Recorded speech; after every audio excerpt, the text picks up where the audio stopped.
We'll start in 2 minutes.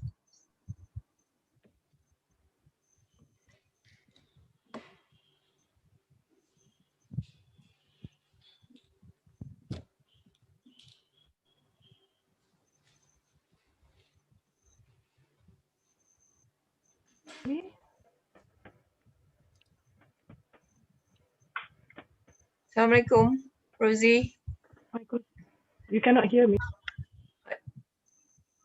You're on mute now. How about now? Okay, better. Clear? Yes. Great. Okay, so I'm gonna open the door for the attendees to join now. Yep. Okay. All right.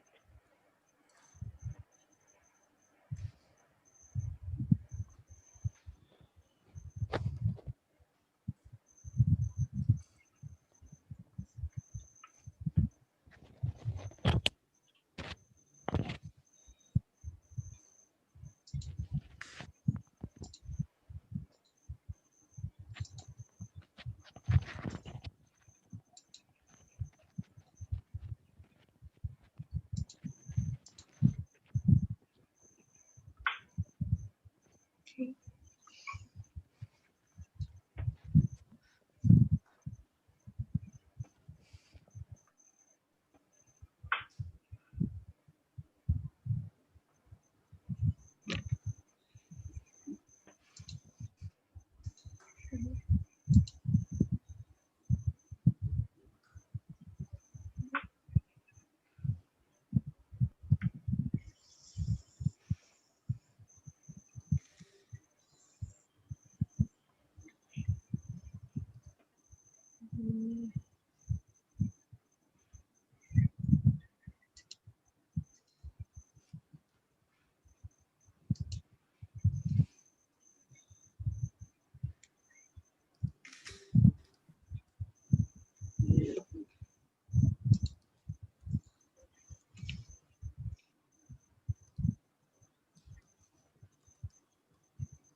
Bismillahirrahmanirrahim.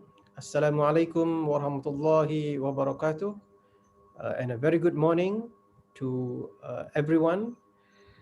Welcome to the webinar on digital halalpreneurship, the halal food chapter.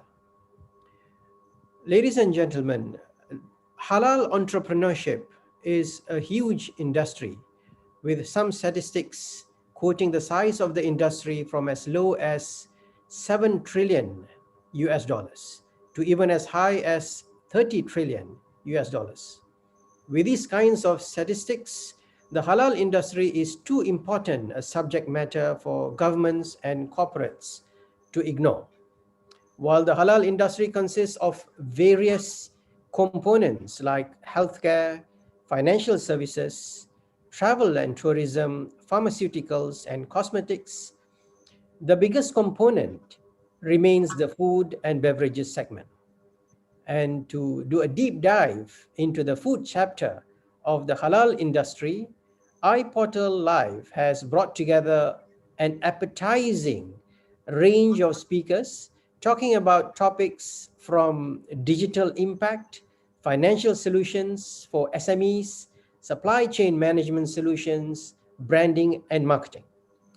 The halal food industry is a very important subject matter, not only because of the potential economic opportunities, but also because at the very micro individual level of a Muslim, the consumption of halal food is a key denominator for good health and for our dua and prayers to be answered by God Almighty, as narrated in various Quranic verses and hadith of the Prophet. So, with that brief introduction, I have the pleasure of announcing our first agenda for today, and that's a photo shoot. While we are all still fresh and smiling, uh, let us all switch on our videos to all speakers and participants.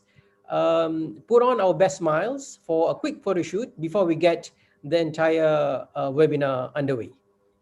Can we all switch on our cameras?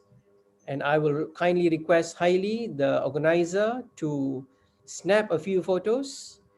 At the count of, we will do three copies or three photo shoots. Is everyone ready? Let me just take a look at the screen. Okay. Hailey, you're ready? Yes. Right, good. At the count of three, and we will all have the first snap. 1, 2, 3, smile. And again, 1, 2, 3, smile. Or should we say 1, 2, 3, halal? Yes. Okay. Okay. Are we good?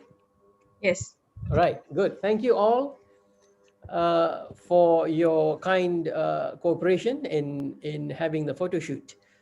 Now, with that brief introduction, allow me now to introduce the first speaker.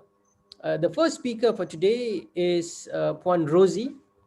Puan Rosie is an accountant and auditor by profession and is now a renowned halal subject matter expert. She is a pioneer member of the Halal Professional Board at JAKIM and a subject matter expert for several working groups to develop the world's first halal standards across various areas. Now, without further ado, I would like to invite, with great pleasure, let us all bring our hands together and hearts together to invite Puan Rosie to deliver her session titled Halal 101 Revisiting the Fundamentals. Puan Rosie, the floor is yours. Okay, hang on a second.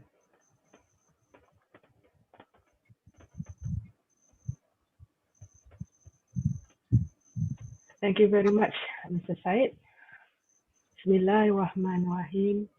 Alhamdulillahi Rabbil Alamin. Wassalatu wassalamu ala ashrafil anbiya wal mursalin wa ala alihi wa sahbihi ajma'in.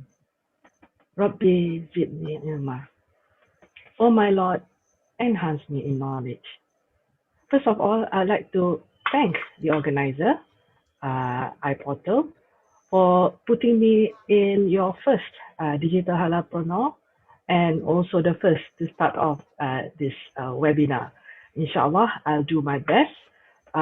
From my experience, as mentioned earlier, I started off 20 years in the accountancy profession.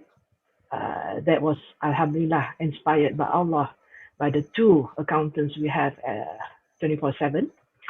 And from there, the accountancy profession, it gives me the professional base to do halal that I have spearheaded for more than 15 years in my previous senior leadership role in my former company, Chemical Company of Malaysia, and at some national and international stints.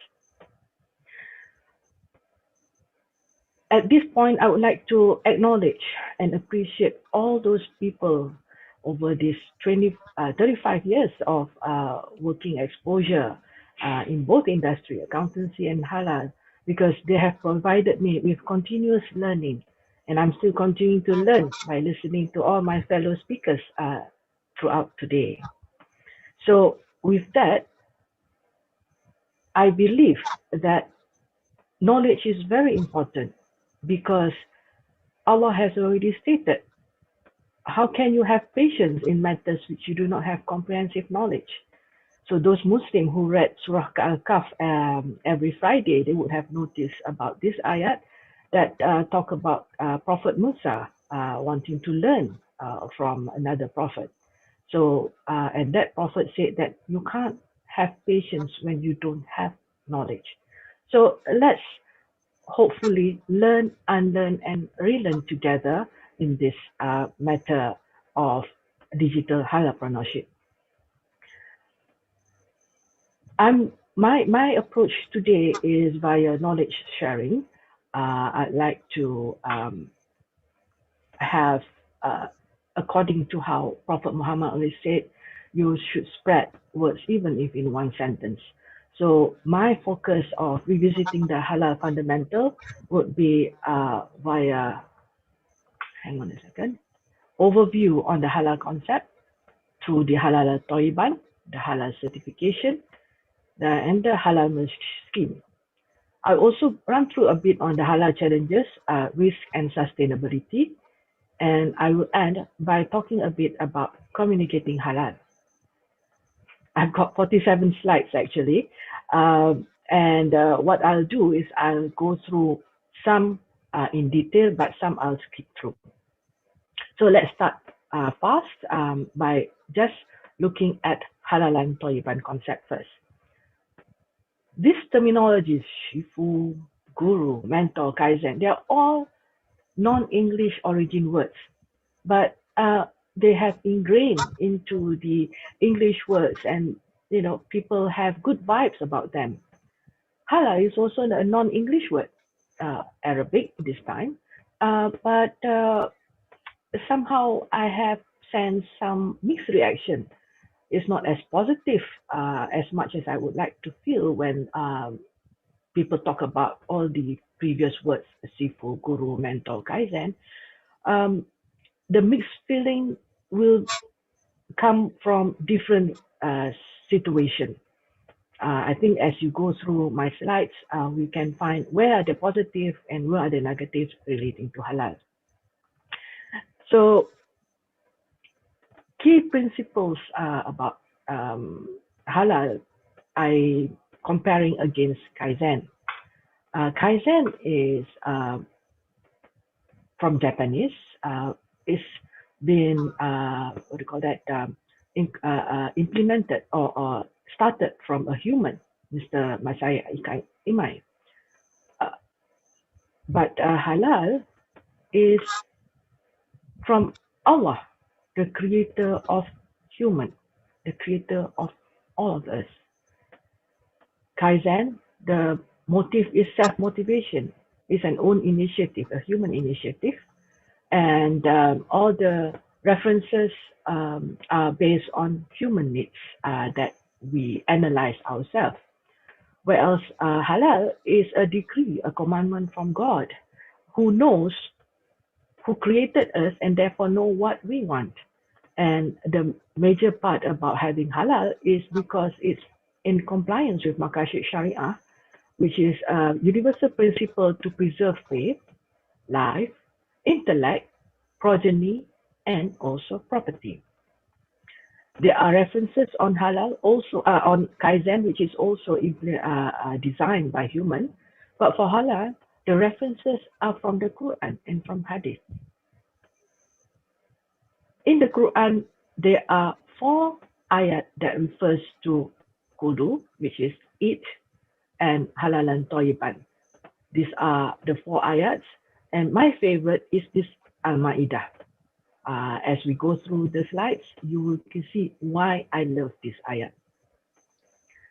I break it into 2. The first part is this, consume of the lawful good things which Allah has provided for us as sustenance. It means that Allah has already said and already designed for us what are wholesome, tayyib, and what are permissible, halal. And these 2 words are joined together. You can't have one without the other when it comes to consuming, kulu. So when you see the word kulu, you always see halalan tayyiban together. So it's a lawfully permissible, wholesomely good things that we have to eat or consume. I use the word consume because it is more wide coverage. It covers eat, drink, ingest, and even buying of goods and services. So halalan tayyiban is F&B and beyond. In this ayat also, Allah has stated about sustenance, which means making people strong and healthy. That's what I mentioned earlier about Maqasid Sharia, which you preserve life, but most importantly, you preserve faith first, to preserve life, intellect, progeny, and property.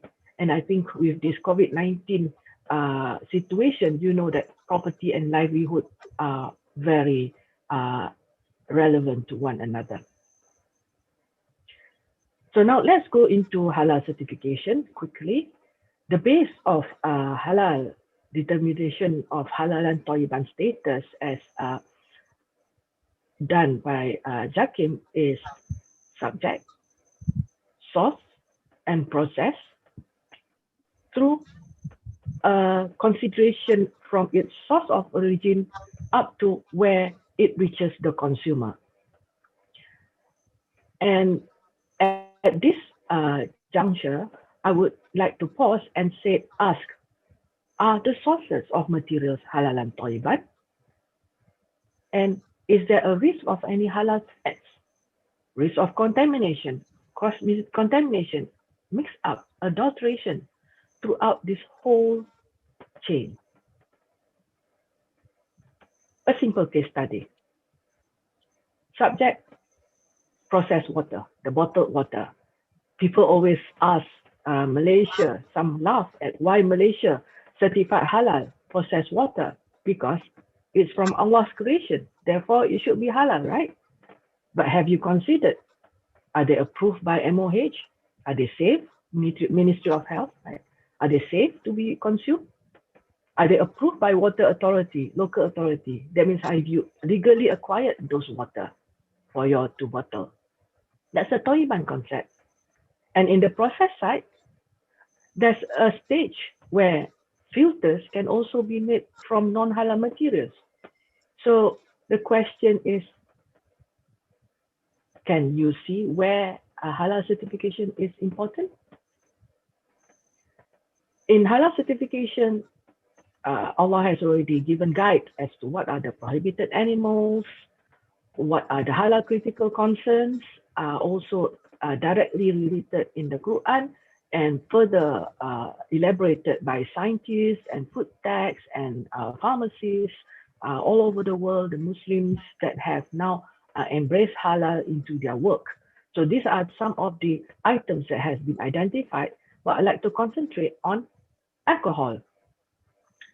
Because there's always a misconception about what alcohol is. As you see during this COVID-19, I guess some of you or most of you would have read about people drinking hand sanitizer thinking it's alcohol. But there is a difference between alcohol and the intoxicants that Allah has prohibited Muslims from drinking, right? The intoxicants are called hamar, and the ones that we can consume or can be used into the halal productions are the industrial alcohol. So the common terminology in halal, as mentioned earlier, halal and Taliban. There's also harus or mubah, which is acceptable once there's a fatwa or edict issued by the competent authorities. So in the case of COVID-19, there's a lot of fatwa being issued out by scholars all over the world about how you must take the COVID-19 vaccine because you have to preserve life first, and not only your life, but the life of your community, right? There's haram, of course, the prohibited, unlawful. There's also shubha, the doubtful ones. And there's najis, the unclean categories under the Sharia, which can be severe, light, or medium, depending on the different methods of cleaning. This is a differentiation between halal and kosher, which I have studied from the Ivanka pages. One main thing that kosher allows is drinking of alcohol and wines, which are produced according to kosher, and the gelatin is only considered permitted regardless of its source of origin. So these two are the things that you must be cautious of when you go overseas. Malaysians, especially going overseas, if there is halal, there is kosher, you must go for halal certified ones, because kosher, there is still this concern about alcohol and the use of gelatin, and definitely not pronouncing the word of Allah when you slaughter. So you can see again why halal certification is important, but because who will affirm these concerns that I shared with you earlier, that they are properly addressed?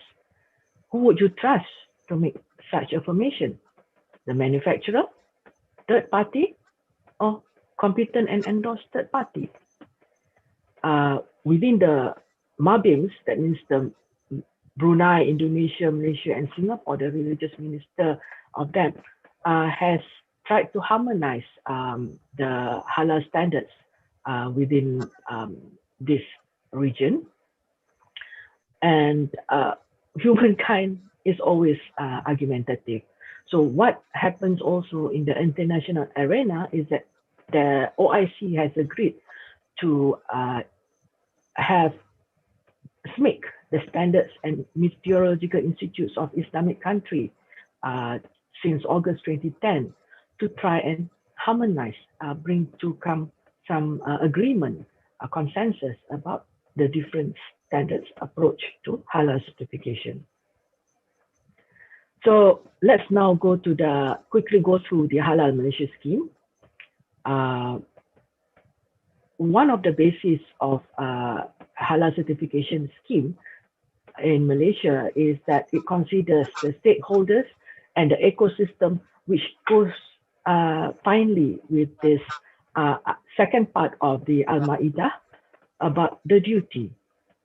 Because with this statement, Allah had said, be careful, you must perform your duty as a stakeholder within the ecosystem with utmost integrity, with excellence and sustainability. Consistency is utmost important. So in Malaysia, there's a law, but not Halal Act, about halal. It's stated in the Trade Description Act Order 2011, which take effect in 2012, that talk about who are the competent authorities, specified the logo, and who are the foreign halal certification bodies. Right? In Malaysia, the first halal letter was issued in 1965 by the Selangor state. So you can see in Malaysia, there's the federal government, there's a state level government. So for the federal government, the first halal letter was issued in 1974. This specified halal logo is unified across the country since 2012 with the implementation of this act. And there are countries that has and CBs that has been approved by JAKIM as a recognized body, and there are 46 countries with 84 CBs as at last year, December 1st, 2020. So hang on a second.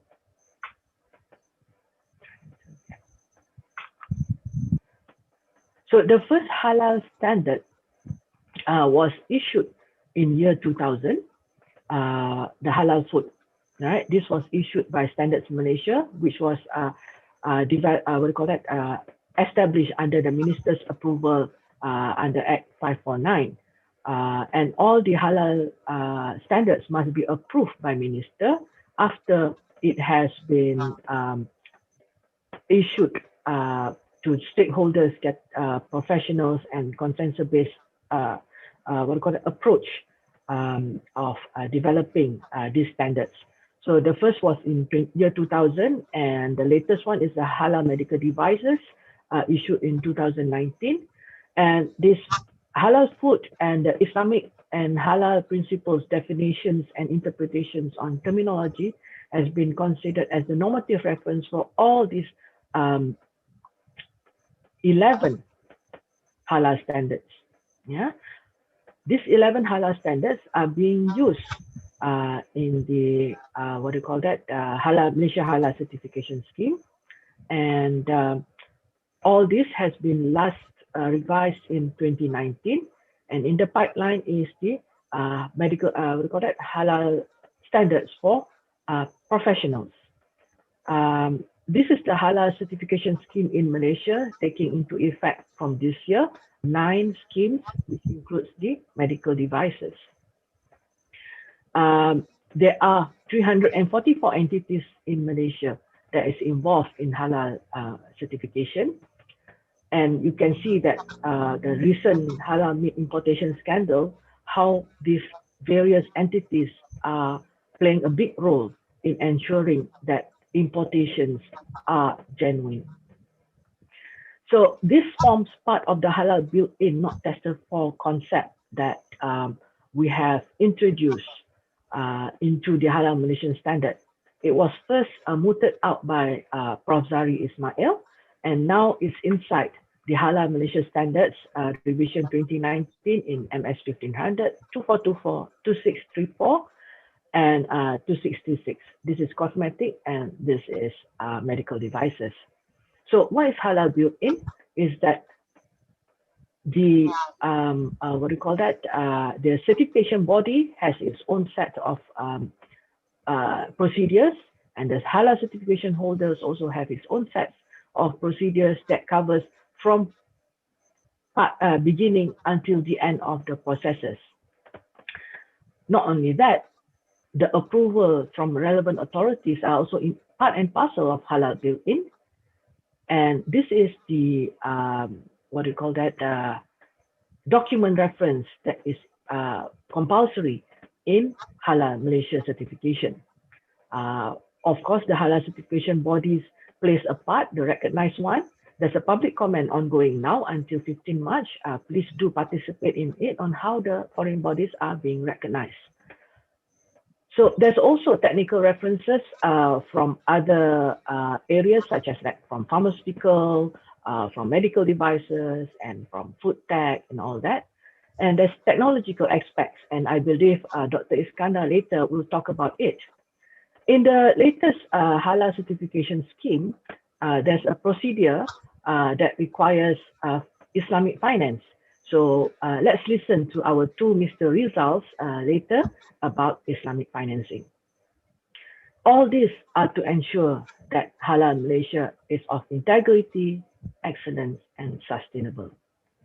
So therefore, halal certificate products are not only benefiting Muslim, but benefit everyone, right? Because of the Toyiban concepts is there. Toiban is this from the certification, ISO, GMP, HACCP, right? So halal, if you are wanting continuous improvement, is a value add to your whole processes.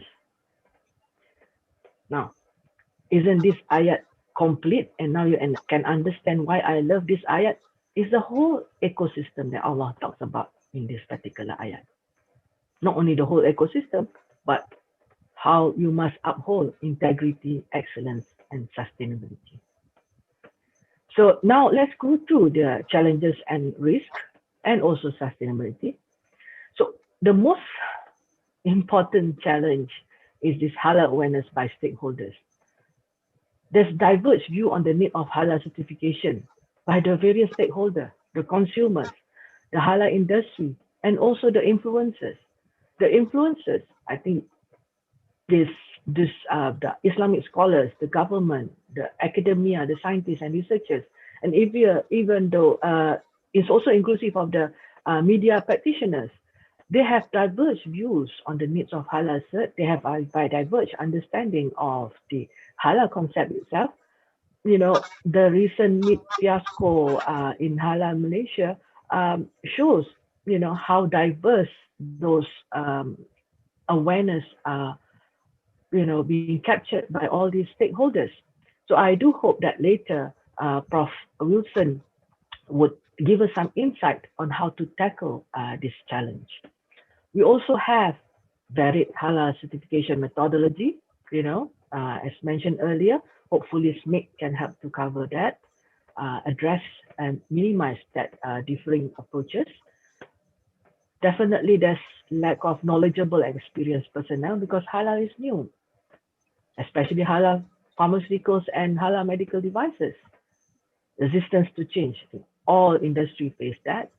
Then there's halal compliant, halal certified material, the availability, the integrity of its value chain, the sustainability of supply, and its cost. And you know, with the COVID-19 disease, with the movement lockdown, that limits the cargo movement and also the auditing of halal, you know, these are challenges that we have to face. And hopefully, Prof. Marco, you can have give us some insight on how to tackle some of these issues, yeah, Prof?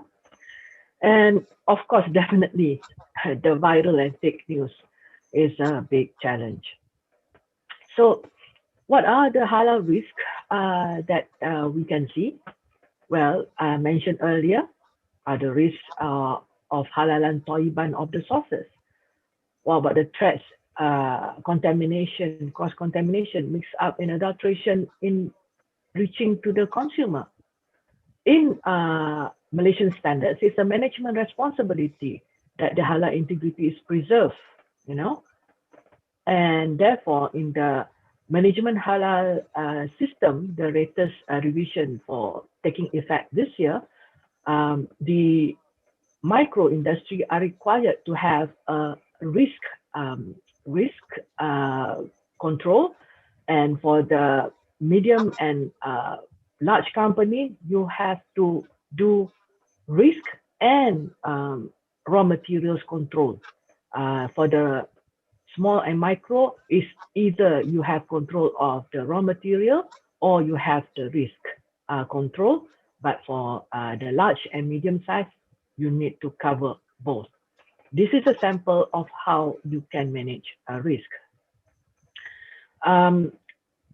In the Malaysian standards for Sharia-based quality management, risk-based thinking concept is being introduced into this. You're going to be distribute new revised MS 1900. And I understand that Smes is doing the halal quality management system, and I hope that the risk is also included there. It's come to sustainability, as mentioned earlier, Allah has already asked us to sustain according to Maqasid Sharia. And this ties well with the sustainability concept that we know in the conventional world. So in also in the MS 1900, there's also introduction of linking of sustainability goal and the Maqasid Sharia. And I hope also that the SMIC OIC standards will incorporate that. So let's go to communicating halal. Training. When you talk about communication, people think about training first. And it's there in the Malaysian standard, a management responsibility that you should provide training regularly to staff and personnel on the principles of its application. In the recent implemented manual procedure of the domestic Halal certification, there's articulation of what the training should comprise of. But I would like us to consider further the training or the communicating of halal to the stakeholders, because they have different knowledge level, and therefore, even though training is key, but the training must suit with the knowledge level of each stakeholder, and it should combine with other approaches, posters, periodic activities, and also utilizing and optimizing the social media. You know, people are using social media for negative, let's use them for the positive aspects too. So why is it important in communicating halal? We need to communicate that halal consumption is an obligation to the Muslim. It's Allah's decree to us. Please respect that. It's our obligation. But it benefits everyone. So please see that aspect of halal, because especially when it's authenticated by third party of a credible halal certifying bodies, everybody can have a peace of mind because it covers from source of origin up to it reaching the consumer. So with communicating halal, you can hopefully it can resolve and mitigate the challenges, which at the moment now seems slow. And with the COVID-19, it just drag on further. So we need to have good and strong collaboration, because together everyone can achieve more. But most importantly, we must ensure that every single link in the chain that we make, be it internally within our halal industry and externally covering the influencers and the consumer, they are perfectly calculated, they are perfectly converged of technical, business, sharia, and science within the ecosystem, because that's what Allah wants us to do, right? So let's move towards excellence in pursuit of His pleasure. Thank you very much for your attention. Alhamdulillah, I managed to complete it within time. So if there's any further questions, please do reach out to me. Thank you very much. Assalamualaikum warahmatullahi wabarakatuh.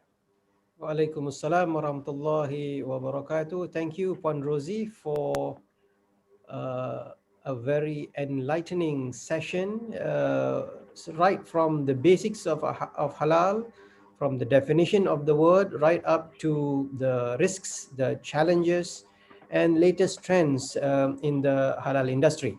And you stuck very closely to your time limit. So thank you very much for that.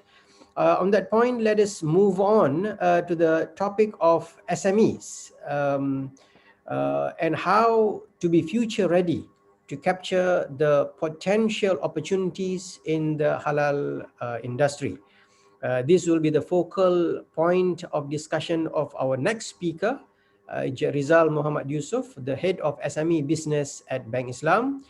Encik Rizal Muhammad Yusuf has more than 20 years of experience in the SME business and presently helms the development and implementation of strategies, including digital strategies that drive SME banking for Bank Islam.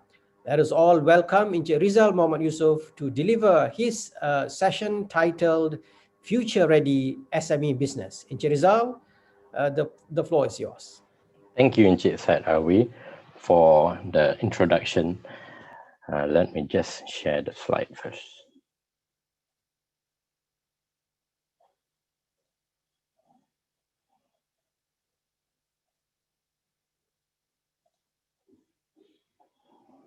Yes, can everyone see the slide? So basically today I would like to share with you some of the important points, especially in terms of being future ready, being future proof, most importantly, the SMEs who are ready to embark into this new or blue ocean, so to speak, in terms of seizing the market, looking into the digital markets rather than the conventional brick and mortar.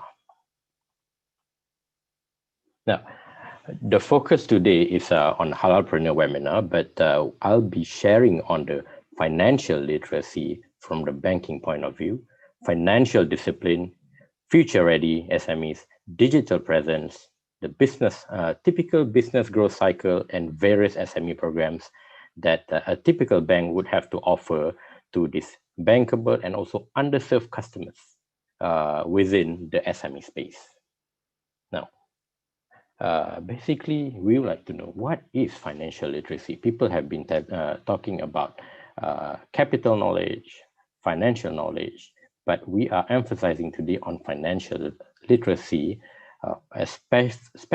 specifically for SMEs in the market. Now, developing financial literacy to improve on the businesses, personal finances involves learning and a variety of skills to budgeting and managing and paying off debts, and it determines the livelihood, the cash flow of the company. So we are looking at 9 aspects of financial literacy within the livelihood of a company, of a business, typically SMEs, where you don't really have financial managers or financial controllers, unlike the big boys, unlike the corporate establishment. Now we're looking at creating a budget. So each SMEs will have to look into their budget, will have to look into what are the things that they would like to spend on, invest on, or probably the business and cash flow of the business, because cash flow, cash coming in and cash coming out, that is actually the blood of the business, the sustainability of the business. So when I say that profits is nice, profit is good, profit can be reflected in your financials, but profit can also be accrued, so that you don't actually realize profit when you have collected your receivables. So cash flow is very important, and it determines the sustainability of your business when you have cash flows coming into your current account and savings account for you to do your reinvestment and purchase of your supplies and selling of your products. Investment in takaful, the second one, is equally important, or some might say insurance. So in Islamic context, we say takaful. So this is a protection for the SMEs should any untoward incident happens to the owner, to the sole proprietor, to the directors, or even to the business in case of fire and whatnot. So having this takaful would be able to protect the business if there is any unforeseen circumstances. So it is not just on the personal basis, but it is also on the company basis. Now, investing in business future is also important, looking at capital expenditure, property acquisition for the business, something that would be able to yield income for the business is also important for you to have in mind when investing, when putting your money into the business. So because we have to ensure that all the places, all the property, all the tools that we are investing are actually would be able to yield income for the business. So this is very important when it comes to investing for your business. Credit report and check credit score. So this fourth and fifth item is important, and it's related, so much related between the two of them. It is important for the SMEs to look into their credit report. to ensure that their credit report is at check and positively reflected. And they have to check their credit score time and again to ensure that their credit standing is as positive as possible in order for them to make it life easier for them to get credit. And for the bankers to assess them to get more financial support from the financial institution and even from the venture capitalists if you have a good business proposition and whatnot. Now, the sixth one will be keep documents and accounts in order. As we all know, some SMEs, especially the sole proprietor, the smaller SMEs, the micro SMEs, they don't really keep records. All the receipts, all the invoices are being kept in the shoebox sometimes, but not all. But now we have to seriously looking into all our documents to be at check in place by our accounts department, by accounts manager, by even our finance manager to ensure that everything is being recorded, everything is being reflected as per the company's performance. So this again is equally important because it shows the historical performance of the company and how you would be able to foresee in the future the company would fare. The seventh one is managing debts. Now, managing debts is very important, especially when you're looking into creditors, your bankers, and you have to ensure that all your debts are at check and in place. Now, managing debt in the sense that getting the right financing tool, servicing your repayment as and when it falls due, because this, again, when you manage it properly, it will be reflected to your financial report, to your credit scoring.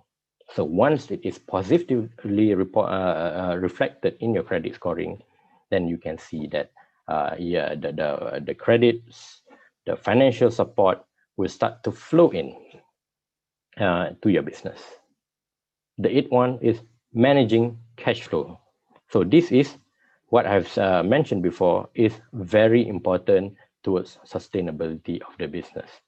So we have seen a couple of cases where the companies reflected high profitability, but they just couldn't collect their receivable.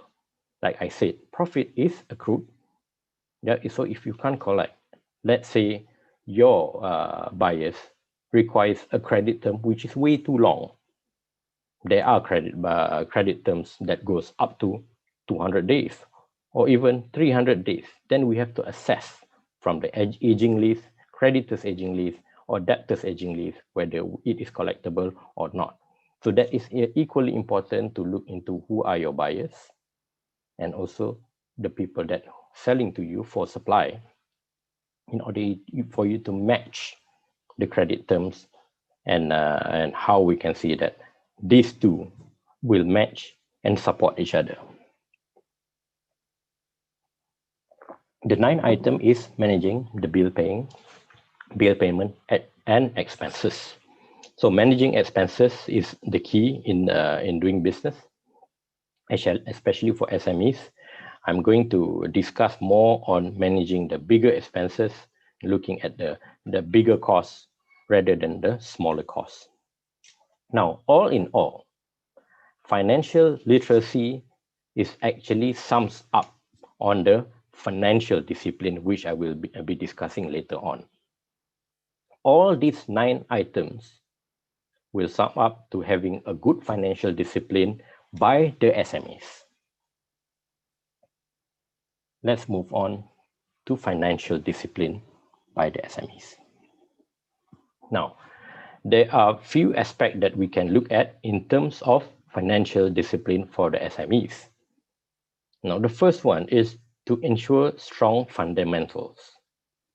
We deliver a great product or services, creating a strong sales funnel, giving your business the option of what accounts it accepts, sell on favorable terms, and monitor on the cost closely.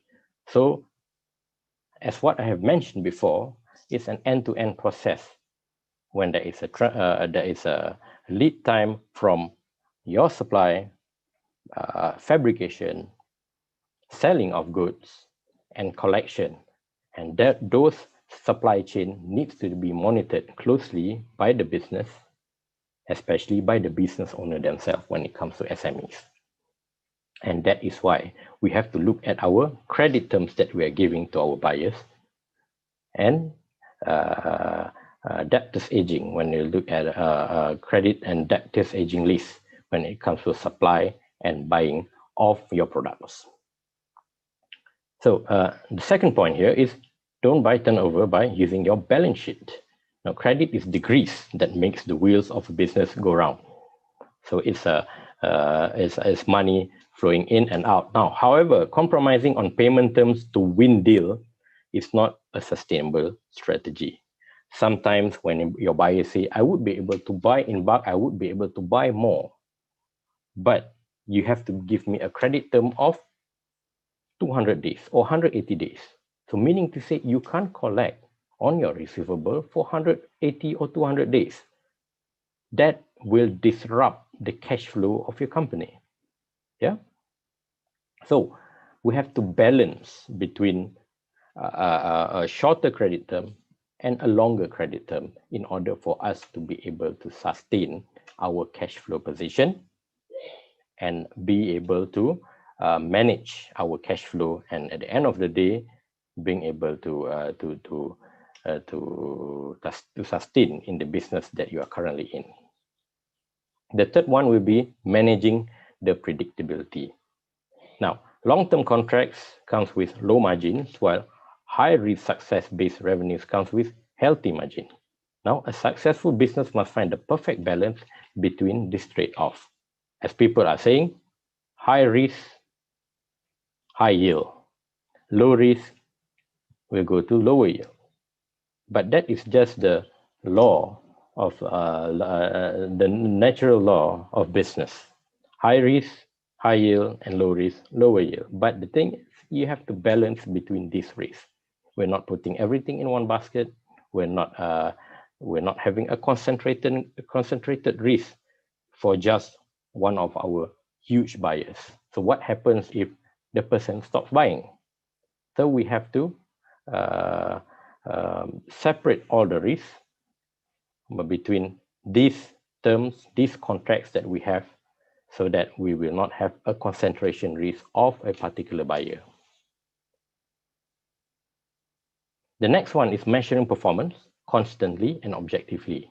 Now, a good business will have the track records against forecasts, and analysis on the variances, and make changes as and when it requires. Now, this creates an early warning system to track slippage, leakages, and take immediate corrective action for us to be sustainable, especially for the SMEs.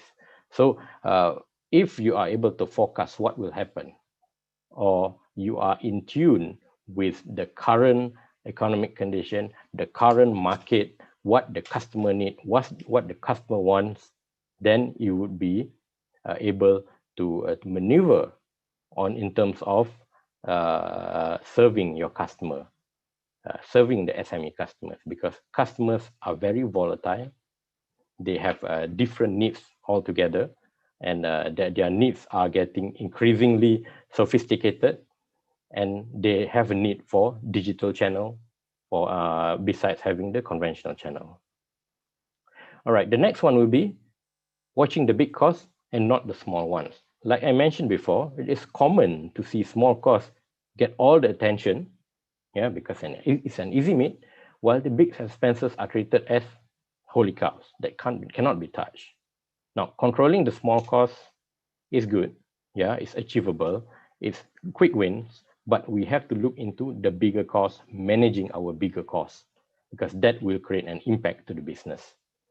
So all in all, when you look at all these five aspects of financial discipline, time and again, I would say that monitoring your cash flow, taking care of your creditors, taking care of your suppliers, and the livelihood of your whole ecosystem within the business is very important.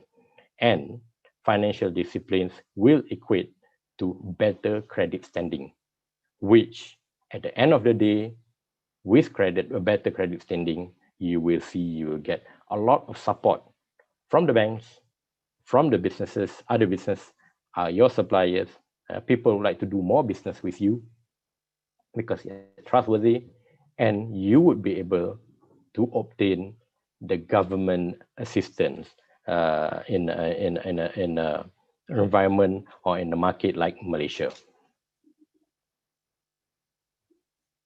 So let's look at future-ready SMEs and how to become a future-ready business in the context of being digital. So what is a future-ready business? Let me just read it to you. It is when we are confident and well prepared for emerging challenges, there are 6 common characteristics of a future-ready business that have positive attitude towards change. They are open-minded, open to technology, have clear steps towards business transformation, and having a detailed strategy and on how they want to go about tackling the potential of the digital space. They are always up to date with the trends. They are in tune with the requirement and also the demand of the current demand of the market. Now, the first one will be adapting to the times, the power and influence of customers to grow, and the ability to sway the behavior of organization that has grown significantly. Now you look at business that have diversified into the brick and mortar conventional space and also the digital space, and how they have fared so far, and as opposed to business who are just looking at their conventional channels, and slowly this business will be phased out. Or the key is we would not be able to see the sustainability given that they have missed out in terms of the digital space. Now, again, sustainability is the key. It has been creeping up the business agenda for some years now as the public have become more aware, more vocal about it, and the regulation has also increased. Now, if you look at a banking business, for example, it is highly regulated. Yeah, even if you look at the gig economy, the government have started to put some hands in it in terms of regulating it to ensure that it is sustainable, the consumer rights are protected, yeah, and the business is there to run and being sustainable and to be there in many years to come. Now, the third one, which I would like to elaborate more, is a data-centric outlook. Now, data is creating a wider set of challenges too. Not only that it's becoming an increasingly important strategic asset, but it's vital to store and process it securely. I would like to elaborate more in terms of what data and having a big data analytics becomes more important, especially for the businesses. But before we even start, let's look at the capacity and the ability of the SMEs to do big data analytics. More often than not, SMEs do not have the capacity or do not have the economies of scale to do data analytics or having that database to do that big data analytics. Then the question is, how are we going to go about it? How do we tackle and tap into these enablers, given that most of the SMEs, be it micro, small, or even medium, who do not have this platform? Yeah, the answer is simple. We tap into the third-party enablers. Now, the simplest example that I can share with you is Facebook marketing. I am not promoting Facebook, but Facebook will be the simplest example that people would be able to relate to. Now, let's take, for example, the marketing. If you want to advertise your product, what we have been doing and what we have been seeing is that you advertise the product through the conventional channels, the media, newspapers. But do we know what is the effectiveness of your ads? does it go to the intended recipient? I mean, to your target market, to the target audience. So that is a big question, because it's a mass communication throughout the community or the country at large. Now, but if you look at, for example, the Facebook marketing, you would be able to leverage on the database that they have, the potential that they have, the algorithm, the what do you call that? The targeted marketing approach, the predictive marketing.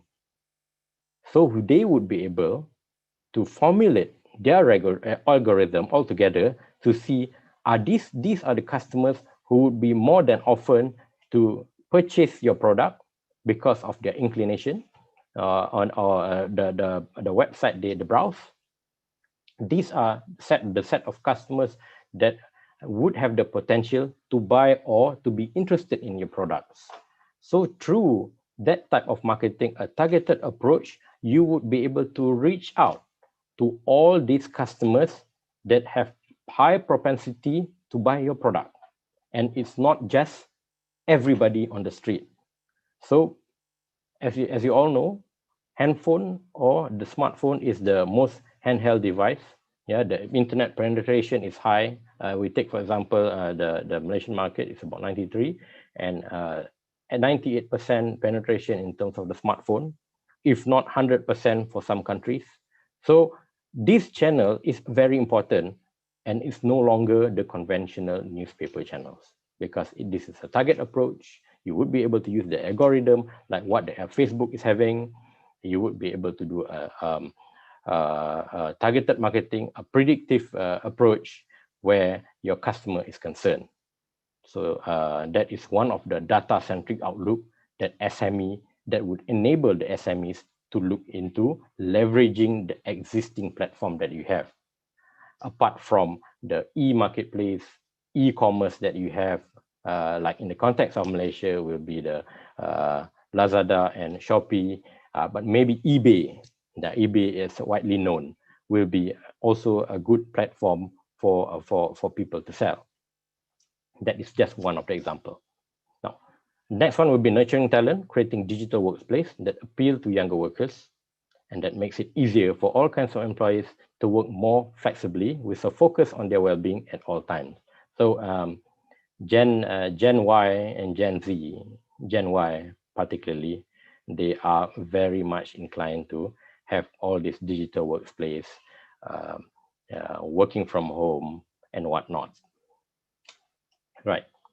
Becoming future ready will be the next point that I would like to discuss here. Now, as we all know, COVID-19 has given us time to reflect and realize that work can be done anywhere, from anywhere, through digital means. If you look at, I will just share with you, the time and again, as what I have been saying, even in my other forums, the biggest enabler, the biggest push in terms of IT or IT capability is not really the chief technology officer or the head of IT. It is actually COVID-19, because it forces us to be working digitally, to be working from home, and like us now having this webinar, the digital webinar, Halalpreneurship webinar through digital means. Under normal circumstances, we will be having this forum in a big hall, but everybody can work at the comfort of their own home, and we can also have this webinar remotely, where we have a global outreach, and we have audience, people like coming in from US, from the UK, from Malaysia, and from all over the world, and that has made it possible through the digital means. So what is digital presence and why every business needs it? Now, digital presence, by having a digital presence, you are not limited to the number of people. Like I mentioned, it has that global outreach if you choose to. So like Facebook, Instagram, and all other social medias have that massive outreach. as compared to the local newspaper or just traditional marketing. So we need to rethink of how we want to reach out to our customers, especially for the SMEs. And I have seen far too many that businesses that is not having the conventional channel, not having the brick and mortar, but just having a warehouse, thrive and succeeded in doing their business. In fact, they have grown quadruple or experienced tremendous growth in their business through online.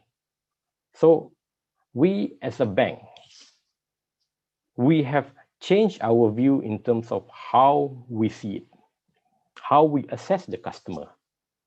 Last time, during the good old days, if you don't have a premise, it's difficult for us to assess, or we don't even have the appetite to actually support the business. But it's a different game altogether. Just like just sharing with all of you, some banks, they're not just looking at having the premises and whatnot, having through the traditional marketing. They are also looking at how much Instagram followers that you have when doing the assessment, how much Facebook followers, how the business have thrived within the e-community at large. So that is one of the determinant when we look at the supporting the business financially for now. So the landscape have changed altogether on how we assess the business, and this is evident from our current practice nowadays. Now, establishing a brand building digitally builds trust, potential customers' trust for businesses, and that your business need to catch the eyes of the customers. Again, this boils down to reaching out to more people.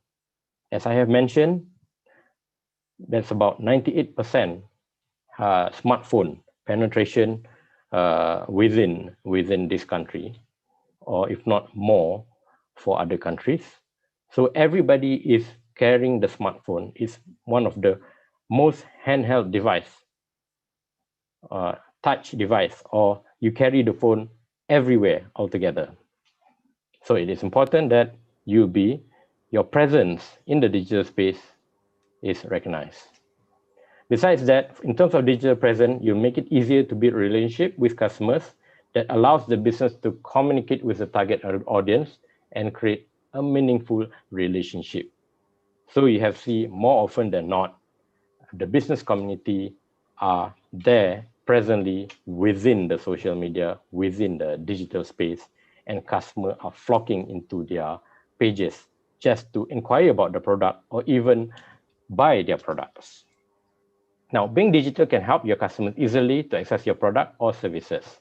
I think this is more or less all these four items are correlated among each other.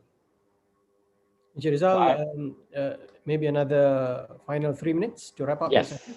Okay, I will not dwell too much on the business cycle as this is more so academic, but let's just look at the available support that banking might have, typical bank might have in terms of financing, in terms of deposit, in terms of a lot of packages that will be able to help the SMEs.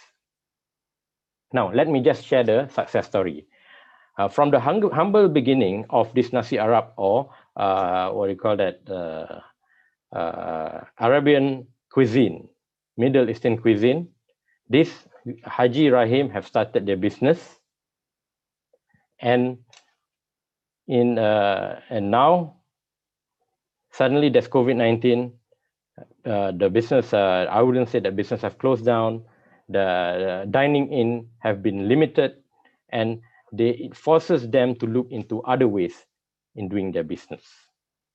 So what they will there is support coming in from the bank to look into managing the cash flow in terms of financing, and also they have rethink the position in a way that they're looking into gig economy, looking into being online, being in the e-marketplace or ecosystem. So the business have thrived in such a way that their products, which is food, have been delivered everywhere through Grab Food, to Panda Food, through the gig economy. And even they have already partnered another Nasi Kandar online that can have deliveries to everywhere, even throughout the country. And this is where they are right now. They have opened few stores, and they have been able to overcome the challenges of COVID. All right.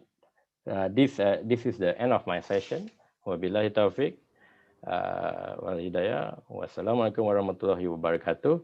And I'm glad that I could share a few things, a few pointers for the good of our SMEs and our halal SMEs in particular. Over to you, Cik Said. Thank you, Encik Rizal, for a very interesting session. My apologies, we couldn't have more time to go through all your slides. I'm very sure it's very relevant and pertinent for the SMEs. But you touched upon a very important point on what SMEs need to do to be ready to capture the opportunities in the halal industry. So thank you. To the participants who have any questions, please feel free to post your questions through the Q&A or even the chat function. For now, because we will, in the interest of time, we will cover the questions at a later part after all the speakers have completed their sessions. For our next session, ladies and gentlemen, we have another banker who also has the same first name as Encik Rizal from Islam. So we have, for our next session, Encik Rizal Al-Ihsan, the Chief Executive Officer of Alliance Islamic Bank Malaysia. Encik Rizal Al-Ihsan has more than 25 years of experience in financial services and is responsible for driving the bank's mission, or Alliance Bank's mission, to be the preferred ESG bank amongst its business clients. And one of the trailblazing financial solutions that Alliance Bank has developed for the halal industry is the Halal in One program. So now, without further ado, let us welcome Encik Rizal Al-Ihsan to talk about the topic, reimagining the bank's roles in the halal economy. Encik Rizal, over to you. Thank you very much, Tuan Syed, for the kind introduction. Assalamualaikum, and a very good morning to participants as well as the panelists. Thank you so much for the organizers for including us in this webinar today. I think this topic continues to be a germane one, given the zeitgeist of what's happening in our business and economy. Particularly, is particularly relevant for SMEs as well. Clearly, it's an honor to be part of this esteemed panel of experts. My view is probably less of an expert's point of view, but more of a practitioner, and it's an incidental perspective born out of the fact that we wanted to help some of our clients actually grow their business. At risk of sounding pretentious, I mean, the title of my presentation this morning is Reimagining the Role of Banks in the Halal Economy. I think Encik Rizal of SME Bank has explained quite extensively in terms of what banks are doing currently in order to assist business owners, small business owners, medium-sized business owners to succeed. What the treatise I'm trying to present today is that the market and the needs of our clients have evolved such that perhaps it is time for us to have a rethink and reflect in terms of what else banks can do in order to play a more meaningful role in the growth of not just SMEs, but the larger halal economy. So I'll be sharing some slides, not including some of the place markers. It's probably about 14 slides. I'll try to get through some of the main points as we go along.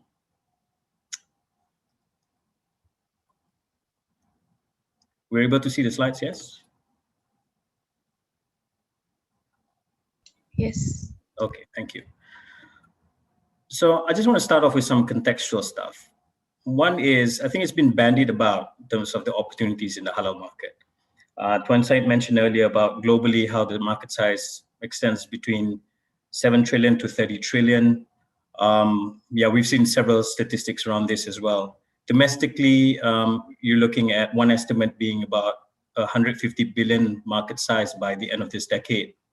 And it contributes about slightly over 7% of our GDP and is expected to double that by the end of the decade as well. And as part of the Halal Industrial Master Plan, there is a focus to actually have Malaysia become a center of excellence for halal and to actually export our goods and services beyond our borders. But if you compare that with, say, our SME segment and what I term as being halal eligible base, these are businesses or sectors that would be eligible for halal certification to be recognized as halal. Out of over 900,000 business establishments in Malaysia, a majority of that is predominantly SMEs. And out of that, you find that around 20% or slightly more than 20% are SMEs that are operating in the halal ecosystem. But the sad state of affairs currently, despite the opportunities and despite the number of establishments which are halal eligible, you do find that the penetration rate for halal certification is still on the very low end. I understand that these two statements might be contradictory, but it tells the same story. One is that it says 9 out of 10 SMEs who are eligible for halal do not have halal certification. Out of 200,000 eligible SMEs, which I mentioned earlier, only about 7,000 SMEs are halal certified. And so what's created this state of affairs? Because it seems like there's an opportunity that isn't being tapped by the folks who stand to benefit most from these opportunities.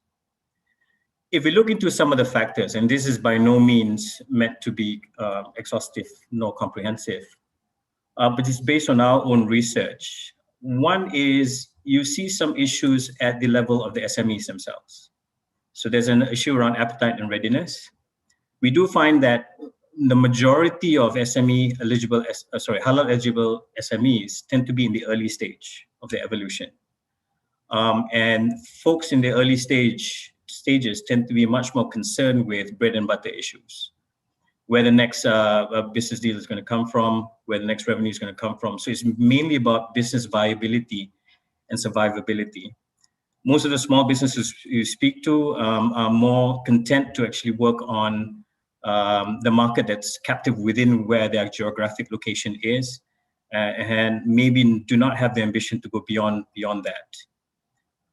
Second part is many of them are not ready for certification.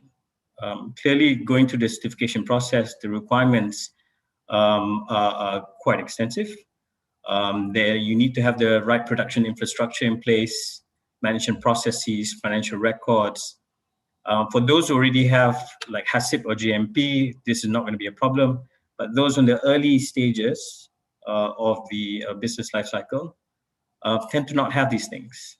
So, for example, we've seen small food manufacturers, food producers, produce their food products within the kitchen in which they cook for their own families. Or we see them actually having their production facilities next to where they keep their livestock, or near to where bathrooms or areas which are considered unsanitary are as well. So based on that, you find that many of them will require a lot of investments before they can actually really go on that journey towards getting certification. And because of that, you find that many of them do not want to embark on this because of the cost that's related to prepare themselves for certification. They need to create a new separate manufacturing facility, production facility. They need to invest in construction, invest in capex for new machinery, that kind of thing. And coupled with the fact that being an early stage venture, your access to funding may be quite constrained. So because of that, you might have an issue at the SME level. At the industry level, and beyond the SME, you find that there's a lot of support for halals. I mean, whether it's from a public sector initiative or private sector, it's varied. The information is also there. The issue here right now is that it's dispersed, it's sporadic.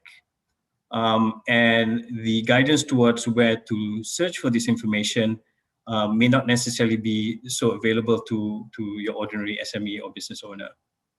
And because of that, it creates asymmetries. So the asymmetry in information creates agency risk. this asymmetry creates the need to have consultants, for example, to come into the picture to advise SMEs, okay, these are the steps you need to take for certification. These are the business opportunities in the halal sector, and so on and so forth. But with agency, there comes risks.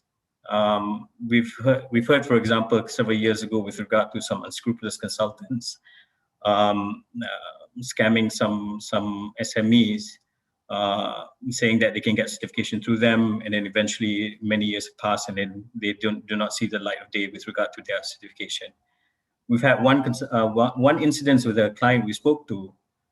They paid up to like 50,000 for a consultant. 3 years on, they still have not seen any certification that's come to the fore. So all this actually creates unnecessary negative goodwill for halal, when in actual fact, what halal is meant to create is a lot of good. Finally, in terms of credit and investment models, let's be honest about this. Halal is still not really part of the credit criteria or investment criteria when it comes to these kind of financial decisions. So for me, you add this all up, it kind of creates a situation where there's disconnects on both the demand and supply side, which may impede a higher level of penetration amongst SMEs. Now, not to say that there have not been support. I mean, clearly there have been structured, concentrated, organized effort towards promoting much more penetration or participation in the halal space by SMEs. You've seen tax incentives for halal parks. You've seen capacity building and infrastructure initiatives done by several agencies, HDC, HIP, which is an initiative under HDC, the Halal Integrated Platform, which is meant to create a community of halal producers, halal businesses. There's MDEC that's come up with a halal fund to help halal SMEs digitize. Financing incentives by banks, development banks like SME Bank, Agro Bank, as well as other agencies like MTDC and Teraju are there. There are efforts to create market access for SMEs to access, whether it be on a local basis or an international basis. But I guess at the macro level, while that's there might be opportunities still to organize support at a micro level. I mean, this is at the SME firm level. And if I overlay the role of IFIs or Islamic banks in this space, I'll explain in the next slide, some of the key challenges that SMEs face and what are the opportunities for IFIs beyond what we've traditionally been doing in order to help these SMEs address the challenges that they have. So number one is, as I mentioned, insufficient access to financing support, because a large majority of the folks who are halal eligible tend to be in the early stage. So they're pre-bankable. They lack the supporting documents. There is no real suitable financing program traditionally right now run by banks. What we have as banks is high-priced personal financing. Some banks have introduced startup financing, but it's not as prevalent as it should be. An opportunity for IFIs right now is to look at whether we can develop alternative financing models, whether in-house or in partnership with another party, that will help provide funding access for some of these pre-bankables. Second is around depth of understanding of halal opportunities. There tends to be a lack of resource for halal market intelligence and the ability to develop comprehensive halal marketing strategies at the firm level. This is not something we provide support for at bank level right now, but it's something that perhaps we can try to weave into some kind of a mentoring or awareness program to help some of our SME customers. At a general business level, having management systems, accounting systems, payroll, HR, other business management systems, lack of digital presence, lack of network to make business. What we do right now is provide a lot of cash management, payroll accounts, simple marketing platforms. But there's a big opportunity here in a bank becoming the nexus around a business support ecosystem that can provide a lot of value for SMEs. On the market access side, we've heard this before, lack of market access. absence of certification exacerbating their ability to compete with larger multinationals or larger corporations. The opportunity is to bring together or curate the kind of support that may allow these SMEs to access a wider market than what they're having right now. So just to give a flavor as to how this could look like, we embarked on a Halal in One program several years ago. And it's born, as I mentioned earlier, out of the fact that we've spoken to some of our customers and we realized that the penetration rate amongst these customers in the halal space tends to be very low, despite the fact that there's opportunities. So the Halal in One program came about because we felt we needed to address that issue. And what is Halal in One? It's a complete halal business support program designed to help SMEs succeed in the halal market. And what we do is we curate different types of solutions into one platform that hopefully will be useful for the SMEs to navigate themselves into the halal market. So this includes halal certification advisory, access to markets, digitization, as well as providing halal financing and other banking support. There's a specific target. There's about 7 sectors that we target. And we feel that this is a program that benefits both the bank as well as the SMEs, although we focus much more on the SMEs. But for the bank, if there's a value proposition for the bank, it's about really making the relationship with that customer much more sticky by providing a relationship that goes beyond just purely the financial solutions. And this is born also out of the fact that several years ago, we realized that the role of financial institutions need to shift. And the focus now should be about providing assistance beyond financing to support and contribute towards economic inclusivity within the nation, and to promote and help businesses that create good. And so what we do is we promote the businesses which are creating this good for both the society and environment, and to create a community of social purpose organizations. Yeah. So Halal in One is one of those initiatives that we came up with. Another one is about mobilizing social funds to help both pre-bankable businesses get seed funding, and also for social enterprises to get seed funding as well. But we'll go into Halal in One only today. So some of the key value propositions that we have is about creating transparency around the key solutions for SMEs to succeed in the halal market. We provide halal certification support, and this includes advisory certification, services for certification. This includes on-site visitations, pre-audits, halal readiness gap analyses, and also free halal awareness training for customers. We have defined turnaround times for this, which we subject our partners to, and we have transparency in terms of what the costing for each of the services are.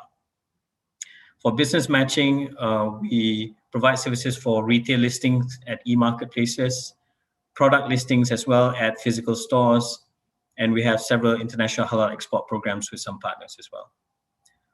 Clearly, our bread and butter is halal financing and banking products. What we do is we try to curate and design financing programs for this particular space.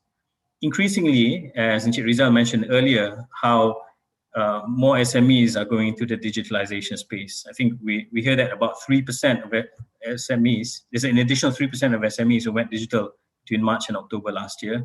That represents about 300,000 over. We feel that, I think, moving forward, one of the things that we can need to prepare our halal SMEs for is that whole digital play. And so the additional support that we provide is how do we create that digital online presence? How do we help them get access to some of the e-marketplaces that's already established for them to expand their business? So as I mentioned, this was something that we embarked in several years ago. It started off with just trying to understand the needs of the customers, and then bringing together subject matter experts, folks from JAKIM, folks from various parties, to basically explain the whole halal opportunity plus how to tap on them. And as the community grew, we kind of started evolving our propositions according to what our community needed. So it led to, for example, adding on market access, adding on digitalization, and adding on different types of banking solutions as well. So the architecture is as such. So we have several partners. On the certification side, we work with HQC Commerce. Halnext is one that also provides the digitized version of certification advisory, allowing you to do online audits, allowing you to do online readiness assessments. We partner with several parties, Yapim, Halal Street, eJasmine, HQC as well, for our customers to access different markets. Halal Street, for example, provides B2B and B2C access for SMEs to tap into the UK market. And also we have a partner with FusionX coming in on board recently to help our customers digitalize. Additional support we provide as a group is we have platforms within the Lions Bank group that allows the opportunity for two things. One is to market their products to a wider audience. So we have an in-house marketing platform called Support Local. It's an e-marketplace of all our customers. And we also have an SME business partner portal where SMEs can access the various needs that require to run a business, accounting, payroll, HR, marketing support, digitalization, all within a community where we kind of help each other.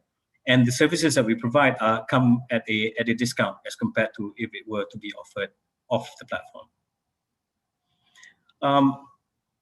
So just a couple of case studies. One is, I just wanted to talk to you about one of our customers, Signature Market. They've already cleared us to use their name for this one. But the experience we had with them is, this is a manufacturer of snacks, healthy snacks. And they've been operating without the Halal certification, but they understood that by having the Halal certification, the opportunity to access a larger market was definitely there.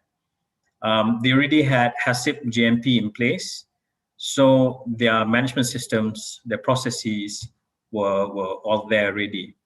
And that really helped a lot for them to actually get their Halal certification, because a lot of the requirements under Halal coincide with what's required under HACCP and GMP as well. So that really helped them actually get their Halal certification. We helped them go through that process. As they went through the process, we identified specific financing or banking solutions that they required, and we helped them along the way with that as well. Apart from that, because we're pretty proud of the fact that they were one of the early participants of Halal in One, we've been going on many marketing efforts or initiatives with them to promote their wares. Sorry, Tuan Syed, is my time running out? No. You go ahead. You okay. Have ample time. Another case study is Tisha, also a food manufacturer. This one is different in the sense that they're already Halal certified. Despite the fact that they were already Halal certified, they found the Halal in One proposition useful, and we found we could help them to expand their market. So this was a case where we helped them expand into the UK market through our partner, Halal Street UK, and we're helping them establish a payment gateway for them to enable that as well. Right? So Halal in One is not just for customers who need to get certification, but basically any kind of assistance across the Halal value chain, we endeavor to try to provide some support for them. Now, as we move forward, clearly one of the things that need to be addressed is the pre-bankables, because that seems to be a large part of our customer base, which we can't really address from a bank credit perspective. We do have a partner who can pick it up from an alternative financing standpoint, whether it's P2P crowdfunding, equity, or trade crowdfunding. But as we move forward, we're trying to think about how we can mobilize social funds to help some of these folks on the early stage of their business cycle. We want to extend our consultation and guidance to these pre-bankables and pre-Halal ready in both capacity building as well as market access and business matching services. And really what we want to do is just create a community here. So what we want is to build this community in such a way that it's not purely just about business for the bank, but it's about creating a support system that is self-sustainable, that it lives and breathes on its own, because it kind of provides value, collective value, to every participant within that community. So that's the long and short of it. We do have a website if you are more interested to find out more about this. And of course, you can get in touch with us via this email address if you want to find out much more. That's pretty much it from me. I hope that's been useful. Thank you very much. Assalamualaikum. No, thank you, Encik Rizal. It was a wonderful session. Thanks for walking through the halal in one solution for halal SMEs. And I think one of the most important key takeaways from this session is the ecosystem of support available for halal SMEs. And both Alliance Islamic Bank and also Bank Islam explain clearly the support system that is available for halal SMEs to capture the full potential of the halal opportunities available for them. And access to financing, access to credit is one of the key ingredients to enable these halal SMEs to grow further.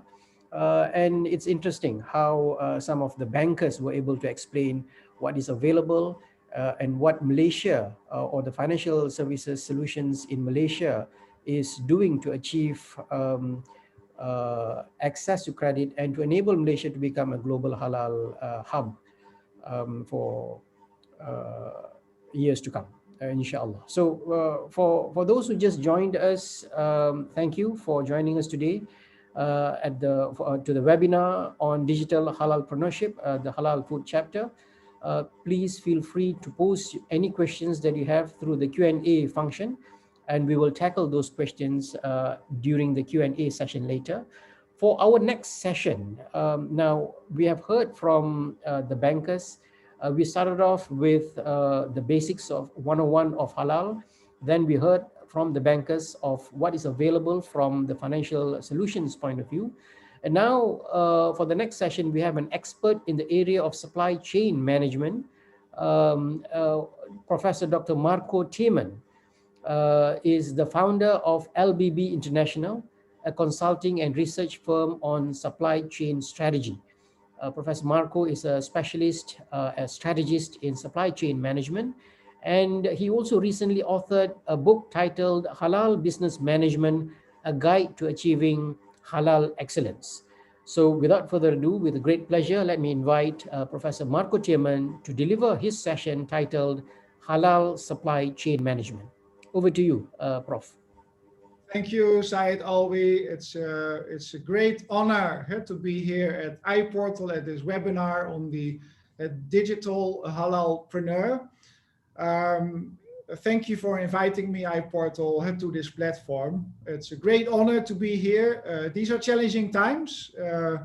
And our first speaker, Juan Rosie, already mentioned that the COVID crisis gives us a lot of challenges. So I hope you're all in good health.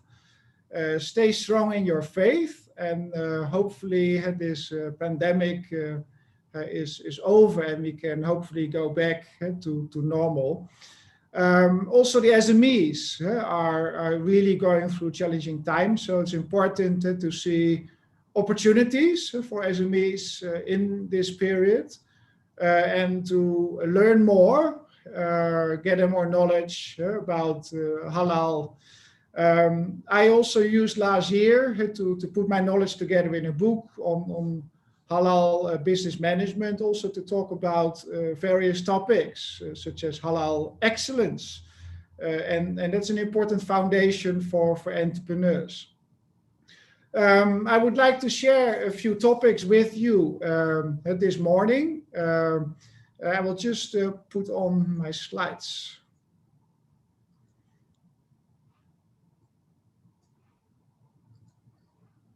So I would like to cover the topic of halal excellence, which is an important foundation of your halal business.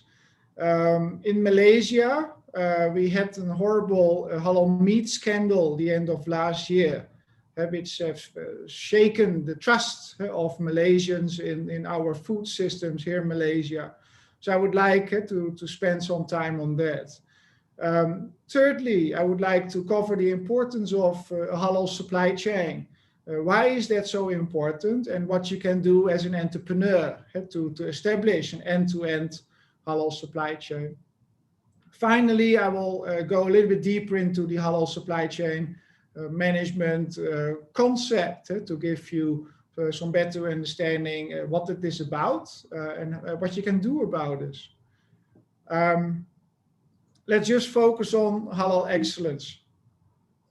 What is halal excellence exactly? I've written it in my book about it. The first chapter, I talk about the concept of halal excellence. In Islam, we talk about the concept ihsan, which is important in prayers, but also in your daily activities. And therefore, as entrepreneurs wanting to set up a halal business, it's important that halal excellence is an important foundation of your company and an important foundation of your supply chain, because halal requires a total approach, a process approach. And halal excellence is a continuous challenge, a pursuit of excellence. So the end goal of halal excellence is serving humanity with products, but also services that are lawful and good. So from the Holy Quran, we learn about food, that we have to eat products that are lawful and good. And halal excellence goes beyond food. It also goes to non-food, such as cosmetics, pharmaceuticals, but also services. We have the hotels. We have also food services, logistics, banks. We have also had speakers from banks, where also halal excellence is important. In my book, Halal Business Management, I describe important foundations of halal excellence, which are 7. The first component of halal excellence is that you should not have any compromises on inputs. And inputs can be the ingredients you're using in your food products or in non-food products. The equipment you're using have to be high quality, and the people are very important. So these people should be well educated, well trained. Trained on halal, but also trained on conventional concepts in quality or how best to operate a production line. Also, processes are important, and the only way to have a high performance business, to have a high performance in terms of halal integrity, that you have organized your processes well. So there should be no compromise on inputs as well as processes, your business processes. The second foundation of halal excellence is that you need to have halal excellence by design. So you need to create a consistent, complete and clear operations, halal assurance system. So if you want to get halal certified, you need to establish a halal assurance system based, if you want to be certified in food, you need to be certified by the MS 1500 2019, which is a halal food standard. There are also halal cosmetic standards and pharmaceutical standards and supply chain standards. So the basis of your certification is a halal assurance system. If you want to be certified or not certified yet, you have to establish a halal assurance system. Secondly, it's important to have a halal supply chain management in place, which you can also describe in your halal assurance system. But also branding and marketing is important. That you have, how do you brand halal? Is it at the forefront, or you have an ingredient approach to halal? And the marketing, a lot of companies are involved in marketing their products, how to market halal products. And finally, but also Rosie mentioned, risk management is very important. You have to protect your corporate reputation as your brand. You want to grow your brand, so you have to protect your reputation. And over the past years, we have seen various scandals, issues with companies where their halal integrity and the halal reputation was put in question. And a lot of people, almost everybody has Facebook, Instagram, and many more accounts, and a lot of stories go viral, which can damage your brand. So it's good to protect yourself. Although you have established a good system to manage your halal, it's still important to practice and repeat. So the same for artists, musicians, or sportsmen. Practice makes perfect. So it's important that you also, once you put your system on paper, that you also practice that together with your team members, with your colleagues, with your staff. It's also important to control your entire halal supply chain. It's good to realize that maybe I will discuss later that halal requires an end-to-end approach. So it's important that you are controlling well your entire supply chain and your supply chain partners, and also control your corporate halal reputation. Over the past years, I've done a lot of research on halal reputation management. I created tools also to measure corporate halal reputation. And I'm very happy to share that the 3/4 of your corporate halal reputation depends on your own systems you put in place in your company, but only 1/4 is dependent on outside rumors or issues. So a big part you can work on yourself as a company by putting the right system in place. Number 5 of an Halal Excellence philosophy, the 5th pillar, is having the best team. So it's important that you have the best people you can get, and also train them. Next to that, as halal requires an end-to-end approach, it's also important that you work with the best supply chain partners, so your suppliers, your ingredient suppliers, but also your distributors, your logistics service providers that provide the transportation and storage throughout your supply chain and bring your products to your customers. So work with those partners. And also look at external stakeholders. So we had some bankers here in the call presenting. Banks are an important partner in giving the right financing, Sharia compliant financing, and other takaful services for your business. So also work with the right banks. Also work with the halal authorities, and there are many more important parties like Muslim associations in your key markets, and universities. I work together with universities, and learning is important, but also R&D is important. To be involved with universities to create more knowledge and to create a better system. And universities are very happy always to collaborate with businesses. And also we have smart students that are most pleased also do the practical training in your company. So make use of universities as well. Number 6 is the engagement with your customer. Your customer is extremely important, and the Muslim consumer has certain needs, has certain demands. So listen to the Muslim consumer of what kind of products he's looking for. There's also the concept of co-creation, is to create a new product together with your customers.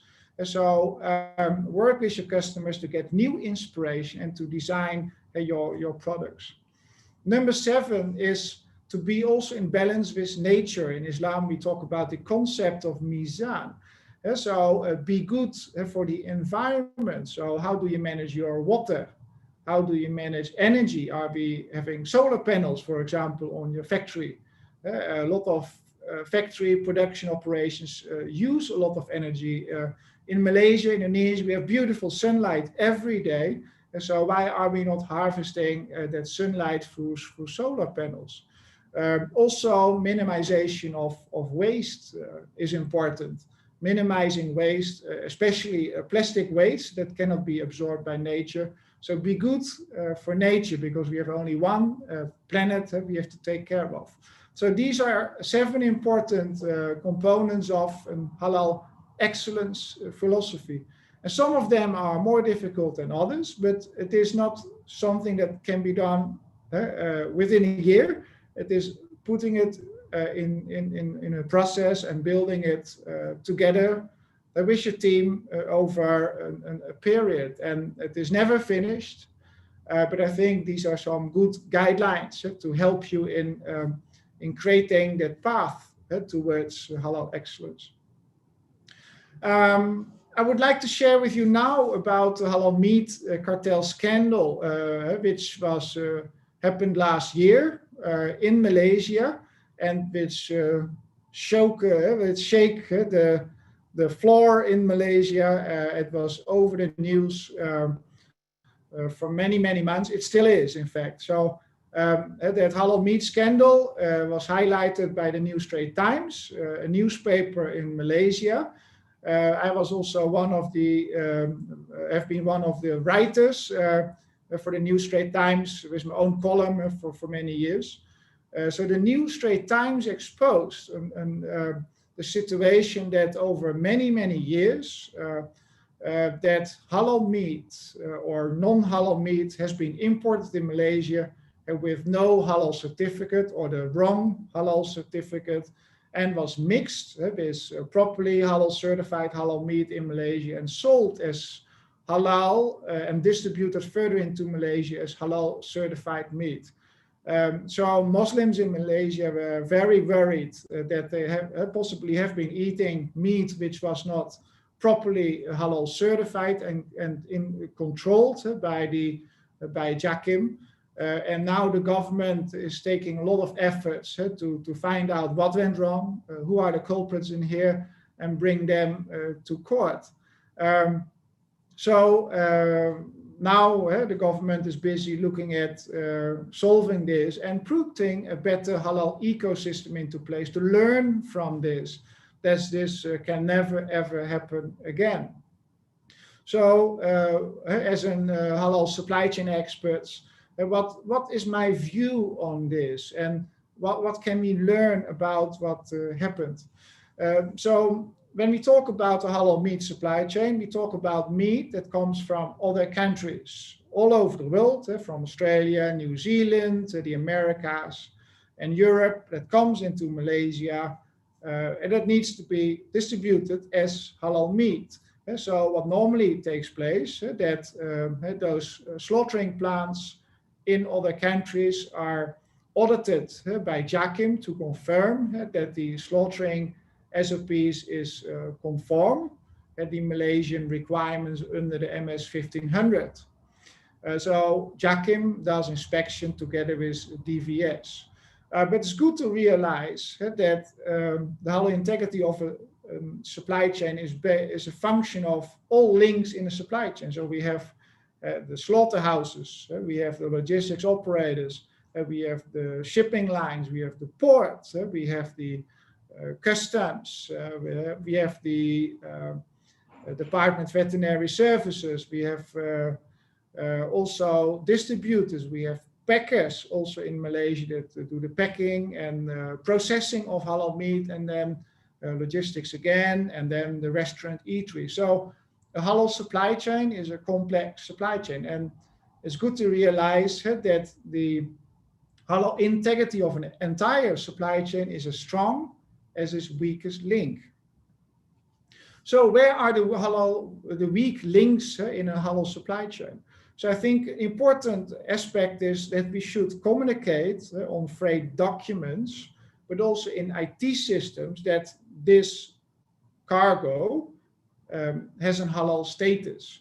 And so it's important to put it on the freight documents in IT systems and to put on labels. And so when it is handled by any party in the supply chain or received at the port or checked by customs or Department of Veterinary Services, that is clearly communicated that the product has a halal status, right? Secondly, we have to relook at our seaports, airports, and land borders. So we have various land borders with other countries, so that is Singapore, Thailand, Indonesia, and Brunei. So these are land borders where products can come in. Then we have seaports, where all over the world products come in from, and airports. So do these terminal operators or land borders have a halal assurance system into place, right? Are they halal certified? So there are not so many seaports and airports halal certified yet. So that might be something that we have to relook at, that there are proper SOPs in place for seaports, airports, and land borders. I think a third aspect is what happened with the halal meat. It was repacked and mixed with other meat. So I think repacking and processing of animal-based product is a very high-risk activity, and maybe we should relook at where those activities can take place. We have more than 20 halal parks in Malaysia, so it might be good to do that kind of high-risk activities of processing and repackaging of meat in a controlled environment of a halal park, for example. So what should we do? I think first of all, we have to increase the awareness of halal supply chain management. It's good to realize that there is already a Malaysian halal standard already long in place. So we have the MS 2400, which is a Malaysian halal supply chain management system standard. The first edition was in 2010, more than 10 years ago. It has 3 modules: the transport, warehouse, and also retail, right? We also have an international halal supply chain standard, OIC SMIC 17/2020, which also has the same 3 modules: transport, warehouse, and retail. So we have already halal systems into place that can support the halal supply chain. Thirdly, I think we maybe have to relook at the halal parks. I'm also a part-time academic with HELP University and University Malaya Halal Research Center, where I've been working on the concept of the halal park. And I developed together with the co-author, Dr. Rizwan, a halal park 2.0 concept, a more advanced park that provides even a better halal ecosystem as compared to what we see today. I would like to share with you some more insights into the halal supply chain. Why do we need the halal supply chain, and what is it exactly? In my book, Halal Business Management, I covered important rationales why the halal supply chain is so important, but also what are the opportunities in halal businesses for entrepreneurs like yourself. First of all, there is a big shortage of halal ingredients and additives with the right halal standards. Today, most processed ingredients and additives are imported from non-OIC countries. So these can have different standards than JAKIM's halal standard, because they are certified in their own country, in Europe or the Americas, Australia, New Zealand, or China. So these ingredients and additives are imported today. And it's important to realize, if you want to produce food products or cosmetics products, if you're using processed ingredients, they need to be certified here in Malaysia by a halal certification body of JAKIM or recognized by JAKIM. So if you're a producer in Indonesia, under the Indonesian halal certificate, you need to work with processed ingredients that are either certified by the Indonesian Halal Authority or recognized by the Indonesian Halal Authority. And so there's a big shortage of halal ingredients, and I've seen that as an important bottleneck in the halal industry. So if you are a producer in Indonesia or Malaysia or another Muslim country with good access to natural resources, I think there's a great opportunity to produce these kinds of products. There's also a big shortage of high quality processing of consumer products in Muslim countries. We see that a lot of meat products we discussed are being imported because there's little meat production in most OIC countries. But also other consumer products and cosmetics are being imported. So there's a big shortage of domestic production in OIC countries. And today, in fact, a big part of the biggest brands are from non-OSC countries, the big halal brands like Halal Nestle. Nestle is the largest halal brand in the world. So we see what also mentioned by other speakers is that the halal industry is dominated by micro SMEs and SMEs. They are very fragmented, but what the worrying part is that they're not only fragmented, but you see there is very little collaboration among SMEs. So I think there's an opportunity for SMEs to work together. If you work together, you can have better discounts in your purchasing of ingredients and additives, or you can work together in reducing cost in your logistics. Instead of sending half a truck to your customer, you can combine your load with another other SME, and then you have a full truck, so you can reduce transportation costs. You can also share in warehousing, and so you can reduce costs when you collaborate, and also better control your whole supply chain, because instead of working with half trucks where other cargo will be put in, that you can choose, have a better control in what cargo goes together in your transport or in your warehouse. So it leads to better halal integrity and also lower cost if you work together. And so the big brands today are dominated by non-OSC countries. So there's an opportunity for you entrepreneurs to create the new Nestle in halal. So halal is moving away from a product approach, which I will share with you later, towards a supply chain approach, also supported by halal standards, but it makes halal maybe more complex without a halal ecosystem. So a halal ecosystem can be supported by IT, so halal blockchain or similar solutions, but also by operating in a halal park. In Malaysia, we have more than 20 halal parks.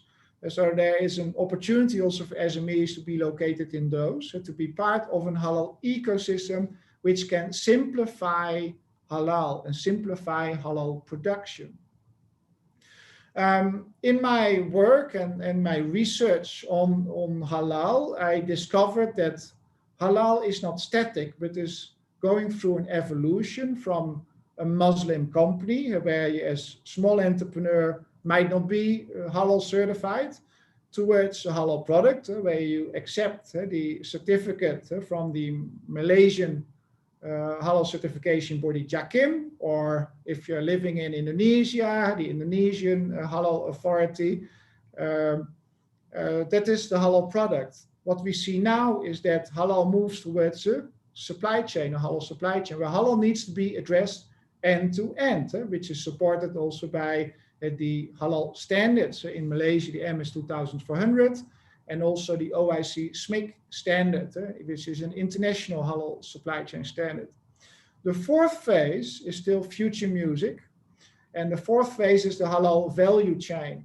The halal value chain looks beyond the supply chain, also addressing halal branding and marketing, also looking at sustainability, importance of Islamic banking and takaful and other Sharia compliant trade financing solutions, but also trying to remove, where possible, the animal out of ingredients and additives to simplify halal, and also look at sustainability of choosing ingredients that are more environmental friendly, reducing waste. So that is the halal value chain. That is still future music, but as an entrepreneur, you can already grab some of those components and implement them already in your company.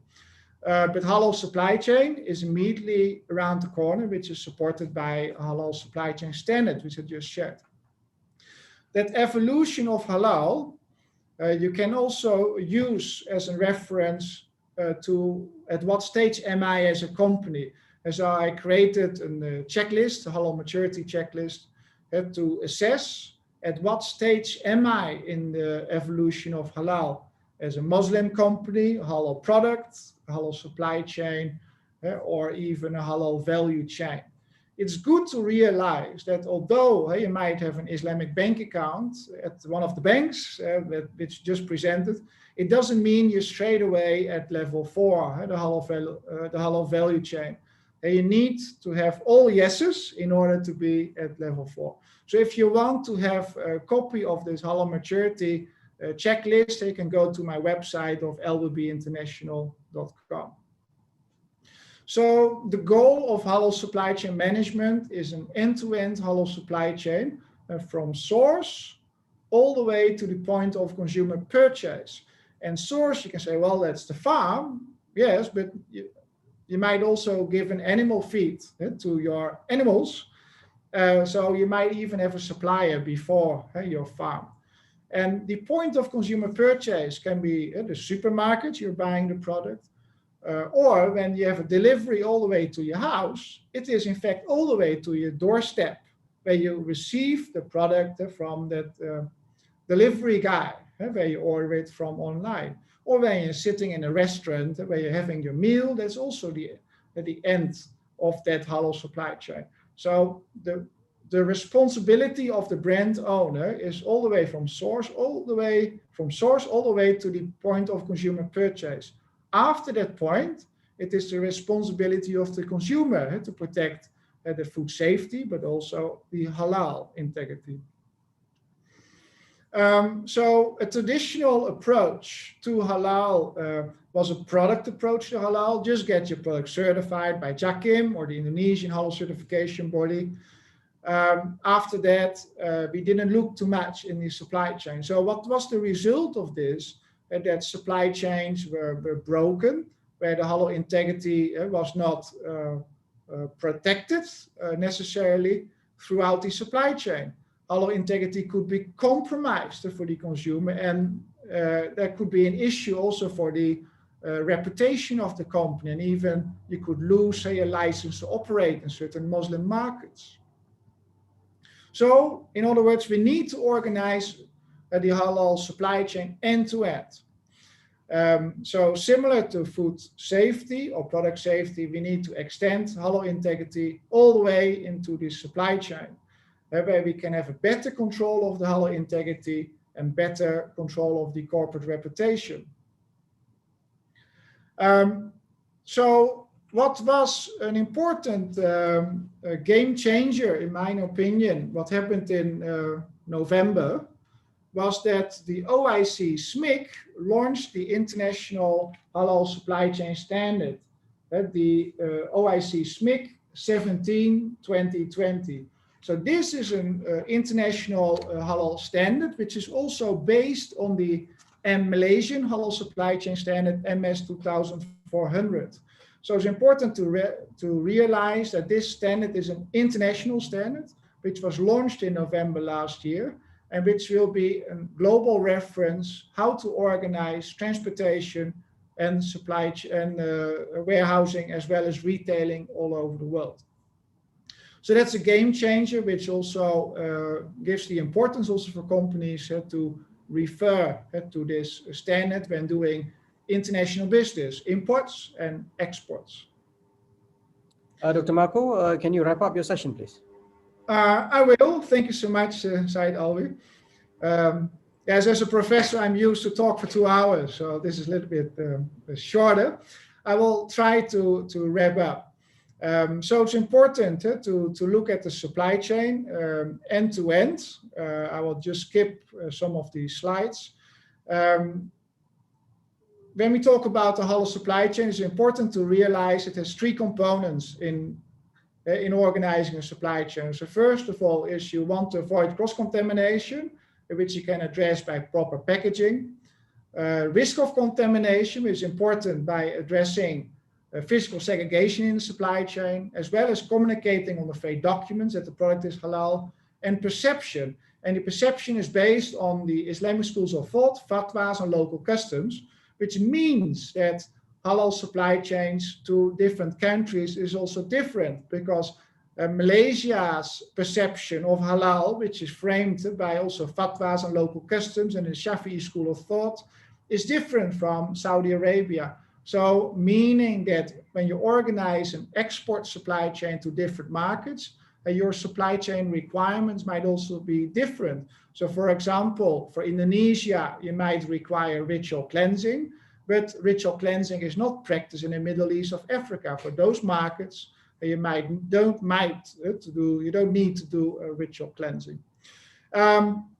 So if you're interested to learn more about halal supply chain management, iPortal also created a course on halal supply chain management, which I'm teaching under iPortal. So please go to iPortal to learn more about the courses available. And if you want to learn more about my book, go to my website of halalbusinessmanagement.com. Thank you so much, and look forward for your questions. Thank you. Thank you, Prof. Marco, on your session on halal supply chain.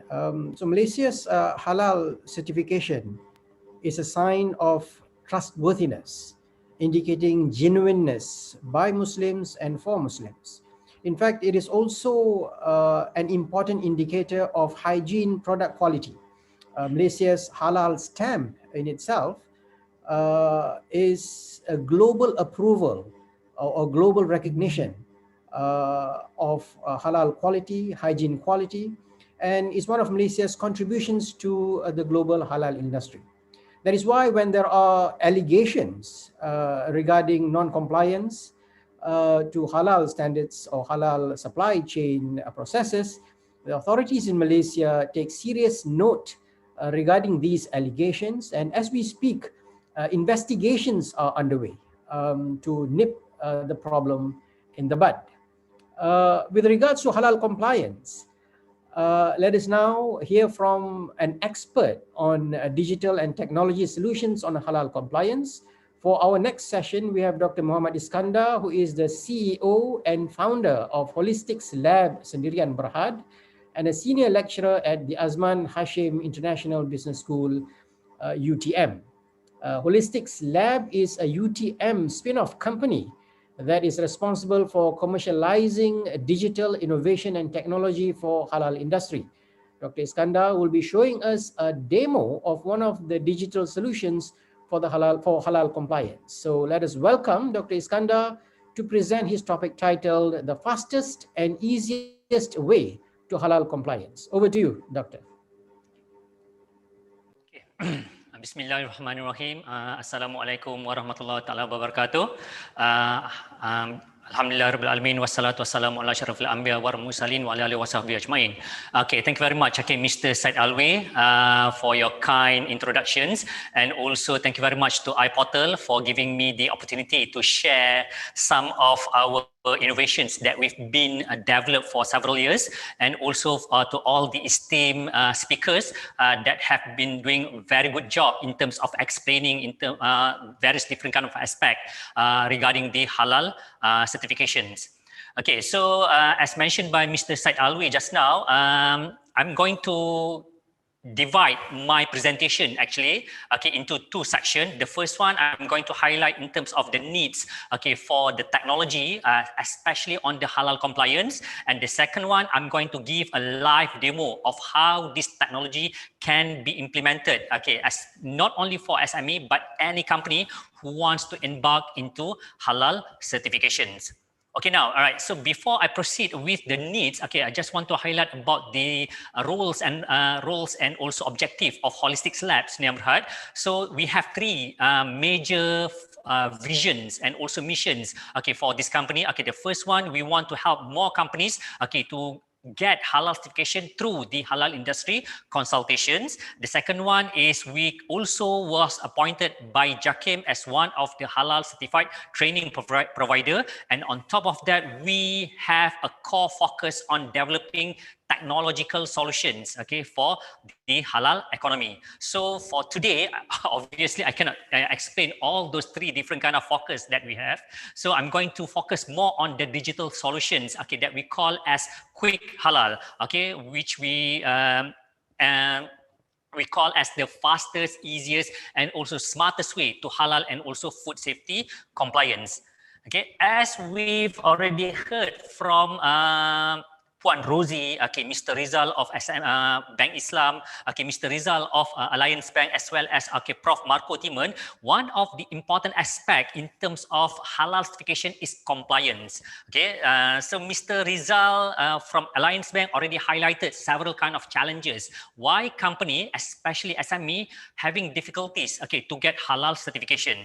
So one of the suggestion from Mr. Rizal of Bank Islam is through adoptions and also adapting to technology, especially when I talk about COVID-19 nowadays. So these are one of the reason to speed up the process of adopting into the technology. And as mentioned by Prof. Marco Timan just now, okay, halal assurance system is one of the very important aspect okay, for any company to get into the halal economy.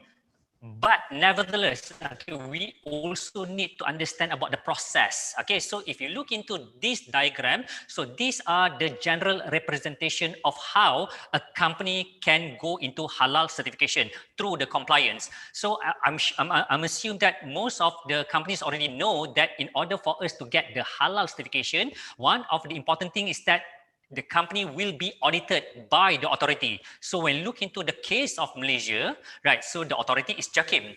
Okay, so JAKIM will come at the end of the process, okay, by doing the halal audit in the company. Okay, but of course, in order for us, for the company to have a higher chances, okay, to get the halal certification, you need to assess yourself. So as mentioned by Mr. Rizal of Alliance Bank, okay, you need to assess your readiness, okay, towards getting the halal certification, and we call this as the halal compliance. If you look into the left-hand side of the diagram, okay, the halal audit, which is part of the compliance, will fall into three different kind of sub-process. So the first one is planning, the second one is auditing, and the third one is reporting. So unfortunately, when I talk about okay, halal audit, there are still various different kind of challenges. If you look into the planning, okay, you need to understand okay, the type of product or services that you have. Okay, and based on this product or services, you need to understand about the basic requirement as well as the specific requirement. And at the end, before you go into the audit process, you need to have some kind of checklist, because through this checklist, then you can assess your readiness. Okay, the next part is quite easy, which is and fun part, which is the auditing process. But somehow, if you bring your manual checklist, you also need to collect evidence. So evidence collection process is a very important part within the auditing process. And finally, you need to do the reporting. So all these three process okay, will be the fundamental aspect okay, of the halal audit process. Okay, on top of that, okay, this problem is also not being faced only by the SME, but also by the existing company who already have halal certification. So one of the latest announcement okay, made by JAKIM earlier this year is that there are several changes and also updates related to manuals as well as the standards. Okay, there are three major changes. The first one is the MPPHM, the Manual Procedure for Malaysia Halal Certification. So previously we have in the year 2014, but somehow for this year, okay, JAKIM already start with the MPPHM 2020. That is the first one. The second one also is regarding the standards. So in Malaysia, we have various different kind of standards whereby different company need to comply to these different kind of standards. And another one is the introductions of the Malaysia Halal Management System that need to be followed okay, in order for you to develop your own halal assurance system.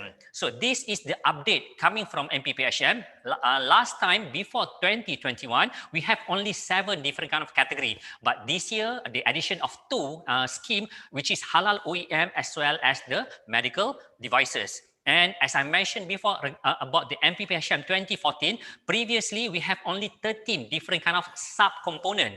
But okay, this year they add another 3, which with a total of 17 different kind of component within MPPHM. So the challenge here is all companies who wants to get halal certification, you need to comply to all these 17 different kind of okay component within MPPHM. And these are the additions, okay, and also the latest updates in terms of Malaysian standard. So at the moment, we already have 14 different kind of standards, okay, and different kind of company need to comply to different kind of standards.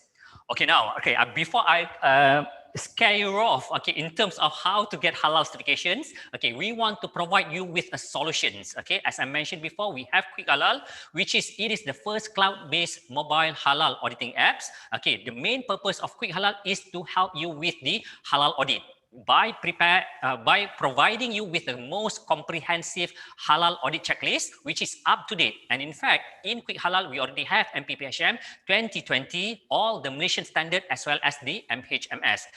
And since we are using our own mobile devices, okay, we can capture the photos, and based on this photos evidence, okay, we can also annotate the evidence. And after that, at the end, okay, we can instantly and automatically produce the report so that you can assess, okay, whether you are complying or not with your Malaysia Halal certification. So our objective is that we want to significantly reduce the time of the halal audit from 24 months down to only 3 hours. Okay, and Quick Halal already can be downloaded from Google Play Store or Apple App Store. Okay. Right now, before I proceed with the demo, okay, let us look into this one scenario. Okay, so now it's already March, okay, and Ramadan is fast approaching. So assuming that we want to help a company who wants to produce kuih raya or raya cookies, right? So we want to help them, okay, how they can get the halal certifications. So this is one of the scenario which I want to assist you, want to help you in terms of how does Quick Halal can assist this SME or micro company to get the halal certification, right? So let me show you the, okay, hold on.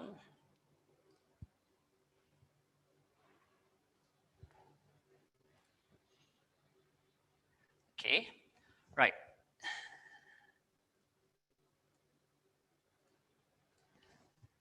Okay, Mr. Syed, can you see this in full screen? Yes. Okay, all right. Okay, so this is the live demo of Quick Halal. So I've already installed in my mobile phone. So after you install, okay, you can see the icon of Quick Halal. And after that, you can just start. We have a splash screen. And after that, you need to, okay, key in your username and also password. So at the moment, Quick Halal is available in various different kind of language. Okay, we have in Bahasa Malaysia, English, Chinese, Japanese, Russian, and also Korean. But of course, okay, I'm going to use English, okay, for this demo. Right, so once you already log in, okay, you're going to go straight into the user, okay, and obviously this one will be the halal auditor, okay, halal internal auditor of the company, or maybe the consultants. So if you look into this, okay, if you look at the top, we have home and also audit list. So if you look at the audit list, it will show you the previous list of audit that you already conducted. So we divided into two. The first one, okay, the purple one, the green one is the completed halal audit, and the pink or red one is the ongoing halal audit. So assuming that if you conduct the halal audit, after that you want to take a break, and after that you can just continue, right? Okay, or delete the halal audit. So going back to the home screen, okay, you already have the names, and after that it is very simple. Okay, you can just go to the audit button, okay, here, right, and go back to the company that we want to assist. Or maybe if you are working for the company, you can just put, let's say, the name ABC Raya Cookies Enterprise, okay.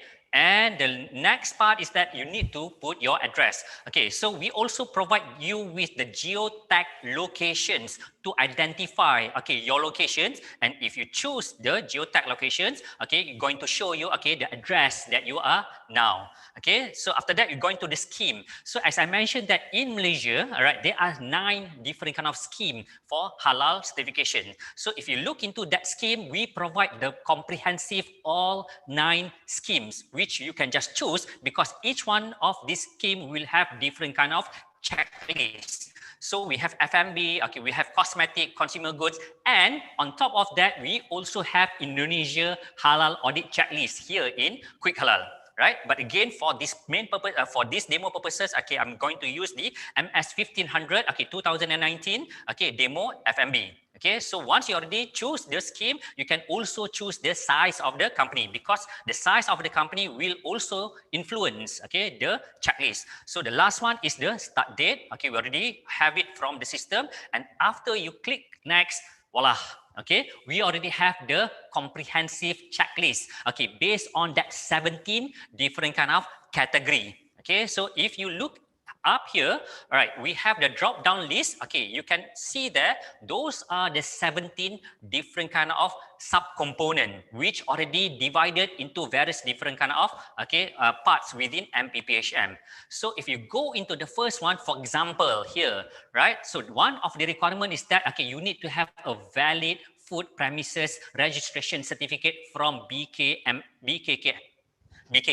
So that is the first one, the second one, the third one, and so forth. Okay, so as a halal auditor, your job or your roles is to identify each one of the item in order for you to assess the readiness of that company. So instead of having a paper checklist which consists of yes or no, okay, you can just go to the left hand side. Okay, you can just click on the check button. So if they don't have it, okay, just leave it.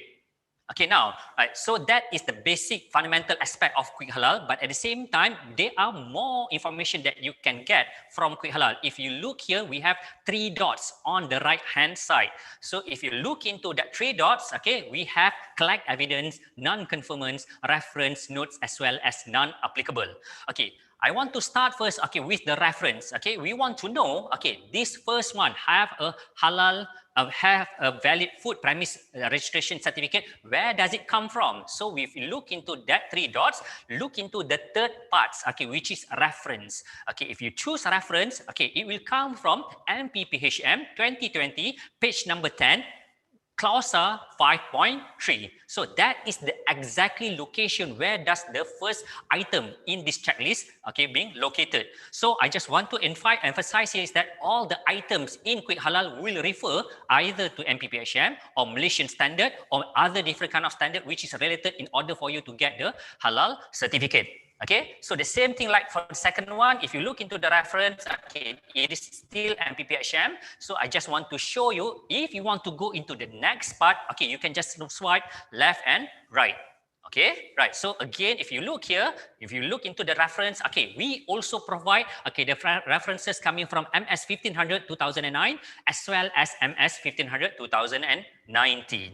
Okay, so that is the reference. We also want to know if you don't have that valid food premises registration certificate. So what are the impact? Okay, so we also put here in terms of the type of non-conformance. So if you don't have that, okay, you are going to having a major non-compliance. So according to JAKIM, there are 4 different kind of non-compliance: minor, major, serious technical, as well as serious Sharia. And for each of these items will have various different kind of impact, okay, in terms of the non-conformance. So the next part I just want to highlight, okay, in terms of how can we collect the evidence. Okay, so just want to go into the 5th one here, have a valid SSM business license. So we want to identify the evidence. We choose the 3 dots. Okay, the first one is the collect evidence. So go into the collect evidence, we can just take either from the gallery or coming from the camera. So assuming that we want to take from the gallery, maybe we have it already in your system.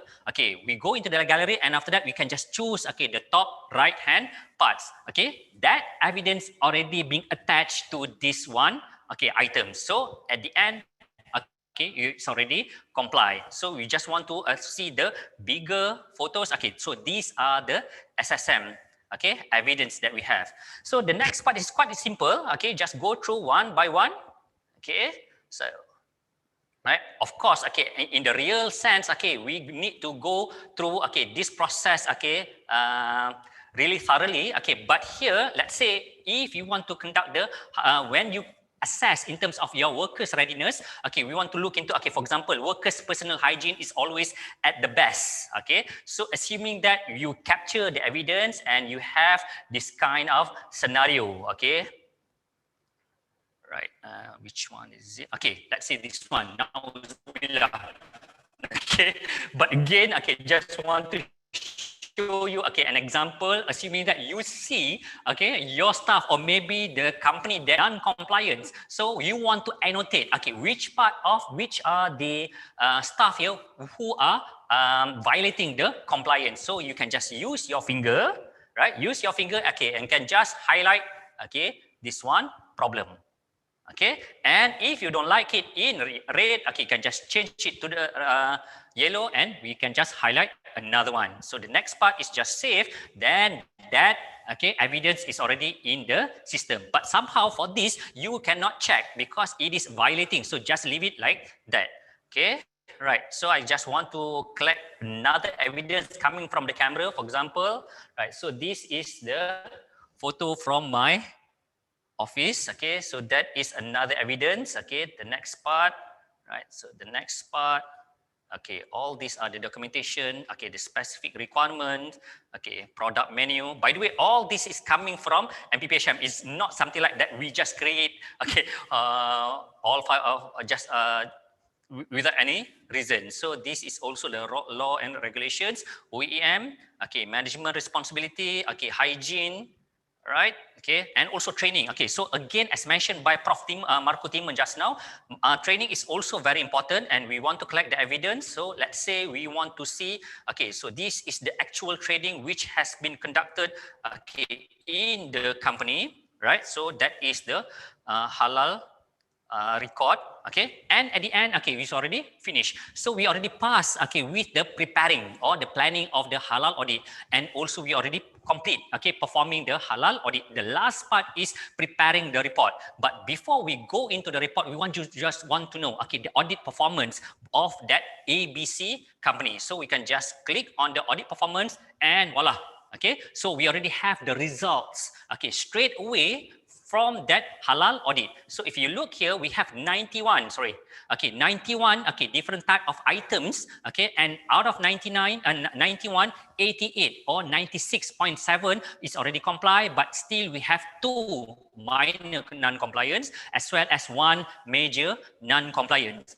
So now we want to know, okay, what are those major compliance? Okay, so if you look up here, it's going to list down, okay, these are one of that issues. Okay, so the thing again, you can just negotiate. Okay, let's say if they can still rectify, if they can immediately rectify those issues, maybe you can just give them, okay, the opportunity, okay, in terms of negotiating with the results. So if you go back to the audit performance, that 1 major is no longer there. So the same thing like the minor, can just go to the minor issues. There are the 2 different kind of minor issues, but again, if they cannot provide any evidence, you can just leave it like that. Okay, you can just go back to the summary, and after that, you can just put some kind of conclusion here, right? So you can just put comment, need further improvement, for example, and after that, you can just finish audit.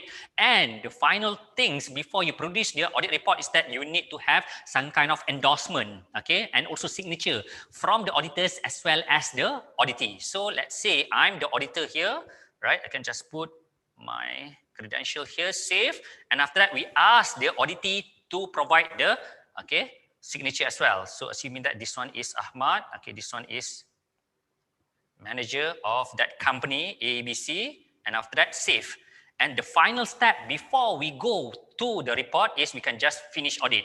Okay, now, why we ask yes or no, we just want to make sure that you already confirm with the result, because once you already confirm, you cannot change the halal audit report. So if you go to yes, you're going to back to the home screen, and from this home screen we're going to into the last step, which is producing the report. So producing the report is very easy, because what you can do is you can just click on that halal audit, okay, the ABC Raya Cookies Enterprise, and we provide various different kind of halal report, from the full audit report as well as the non-compliance audit report. So I just want to show you, okay, the full audit report, okay, how quick, okay, that we can produce the audit report. So we're going to take, okay, 1, 2, 3, 4, okay, then voila, okay. So the halal audit report is already there for you. Okay, so we have the name, the company, the address, all those different kind of things, and we have all the every single items, okay, from the checklist here together with the evidence, okay, that support, okay, the compliance of the items. So we go into the second page, the third page, okay, right. After that, we also have the workers here, okay. So the next one, okay, and fast forward, okay, go into the last one, okay, we have the signature. Okay, we have the signature here, and lastly, also with the audit performance, okay, analytics. Okay, and we also provide the appendix that show the bigger photos of the evidence here. Okay, so within few seconds, we already have a 27 page of the halal audit report. And the next part is that how can you share this? Okay, maybe to the auditee or maybe to the internal halal committee. So we also provide, okay, various different kind of approach for you to share and also store your halal audit. So once you click at the 3 dots above, okay, you can share it, okay, through WhatsApp, okay, you can just email it, or maybe you can just, okay, store it in various different kind of cloud services. So it's up to you. Okay, so assuming that I just want to share it, okay, with our groups, okay, in iPortal, so I just send it. Okay, I hope that you guys, okay, can receive the audit report. I'm sorry for the going through very quick, because I know that, okay, my time is not very much, but I'm really looking forward for any kind of questions, okay, from the audience. Okay, if you have any questions, okay, I'm more than happy to assist you, to help you with the how Quick Halal can help the companies, not only for the SMEs, not only for the micro, but also for the multinational companies. And before we end up, I think maybe I can just highlight also which is Quick Halal has been endorsed, okay, by JAKIM, and back in 2018, okay, Quick Halal was launched by JAKIM, and at the moment we have various different kind of users, okay, and one of them is McDonald's Malaysia, who are using Quick Halal, okay, in all 310 outlets, okay, in Malaysia. Okay, thank you very much. Wabillahi taufiq wal hidayah. Wassalamualaikum warahmatullahi wabarakatuh. Back to you, Mr. Said. Thank you, Dr. Iskandar, for a very energetic presentation and a very important presentation, highlighting some of the latest trends and digital solutions on halal processes and halal compliance. This is basically taking the entire halal compliance and halal audit to the next level of digital revolution. Now, for our next session, ladies and gentlemen, we will be covering another important component of business strategy of halal SME, and that is in branding and marketing. For that, we have Professor Jonathan Wilson, a very well-known figure in terms of branding and marketing, but his presentation will be shown via a video recording. Stay tuned.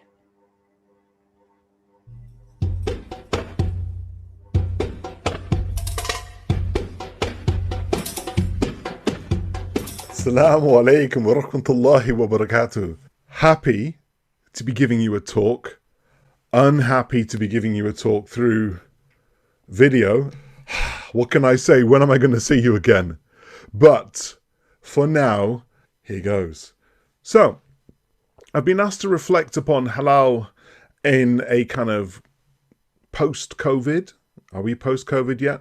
Or during this kind of COVID phenomenon, and 2020 really has been, I think it's been a completely unexpected year for a number of reasons.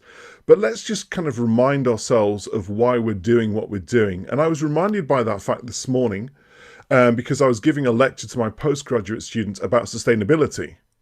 Now, I'm going to share some slides with you about some of the key themes with regards to sustainability. And if you didn't already know, they have this thing called a triple bottom line, which is people, profit, and planet. Now, you might think to yourself, hey, that's what we do in halal. You are absolutely right.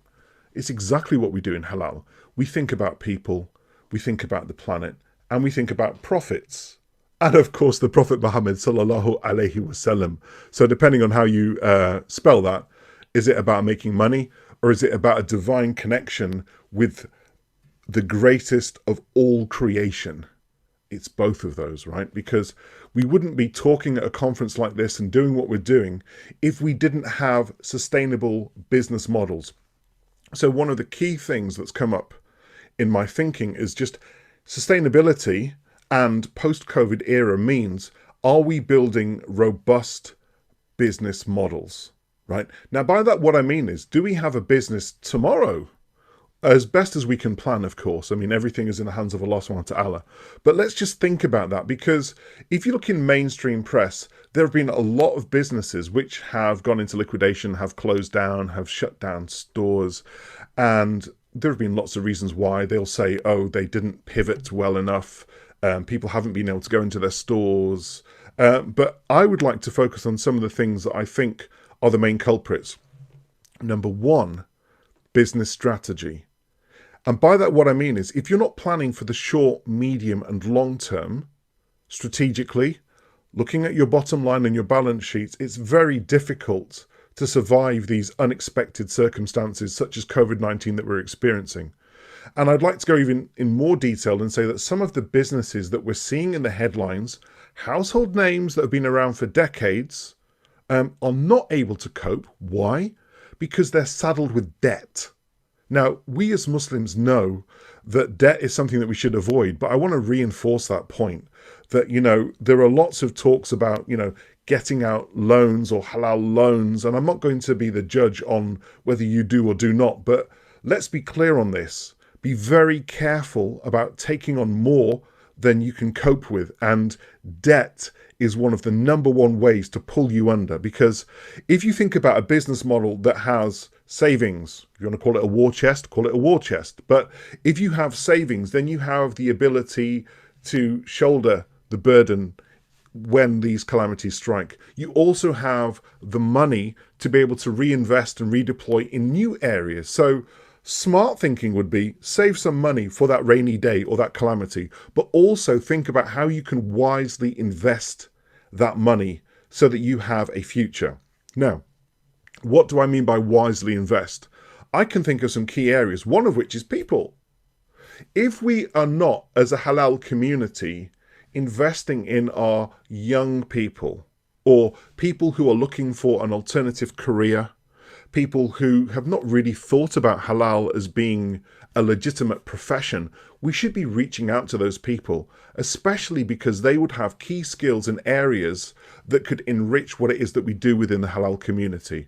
So I think that we need to go on a charm offensive and remind people and resell and refine our proposition as to what halal means, not just from a consumption perspective, but also from a business perspective, why it's important for our community to get behind this. Because if you're thinking about us having control of our own destiny with regard certification, accreditation, having businesses that we can exist within, that we are more comfortable with, where there is barakah, then we have to present this opportunity to more people. Now, beyond people, the other thing that I would say, and no surprise, right, because I wrote a book on halal branding, would be that we have to invest in our brands. Now, by that, what I mean is, and I want to remind us of that simple calculation. Let's take, for example, a pair of sneakers or a pair of trainers. Now, most of them are made in places like Bangladesh, Vietnam, places like that, and they cost about, sadly, $8 to make. Now, if that item, functional item, because it's about footwear, getting you from one place to another, keeping your feet dry, if you were to sell it in the marketplace, roughly you can only charge double what it cost you to make. If there was no made in America, made in Vietnam, made in Bangladesh, there was no Adidas, Nike, whatever your favorite brand is, because people would see only the functional value in what it is that you are selling. And I reckon you'd get $16 tops. And that's probably in a developed nation. However, we know that when you put that Nike swoosh, the Adidas 3 stripes, whether that's a pair of Yeezys by Kanye West, which if you don't know, ask your children, goes for 10 times the amount of an Adidas normal pair of trainers, That's what a brand can do. So investing in a brand in order to build that image, identity, personality, and reputation that allows people to understand more about why you're doing what you're doing, to have an emotional connection, for them to feel a sense of prestige and value. It's those things that allow you to charge a premium. And if you can charge a premium, you can invest those back in your business. You invest them back in your business, and then you have a bigger war chest, or you can spend more on advertising. And this kind of multiplier effect of the brand continues, right? And that's really important. So I often think that we overlook branding.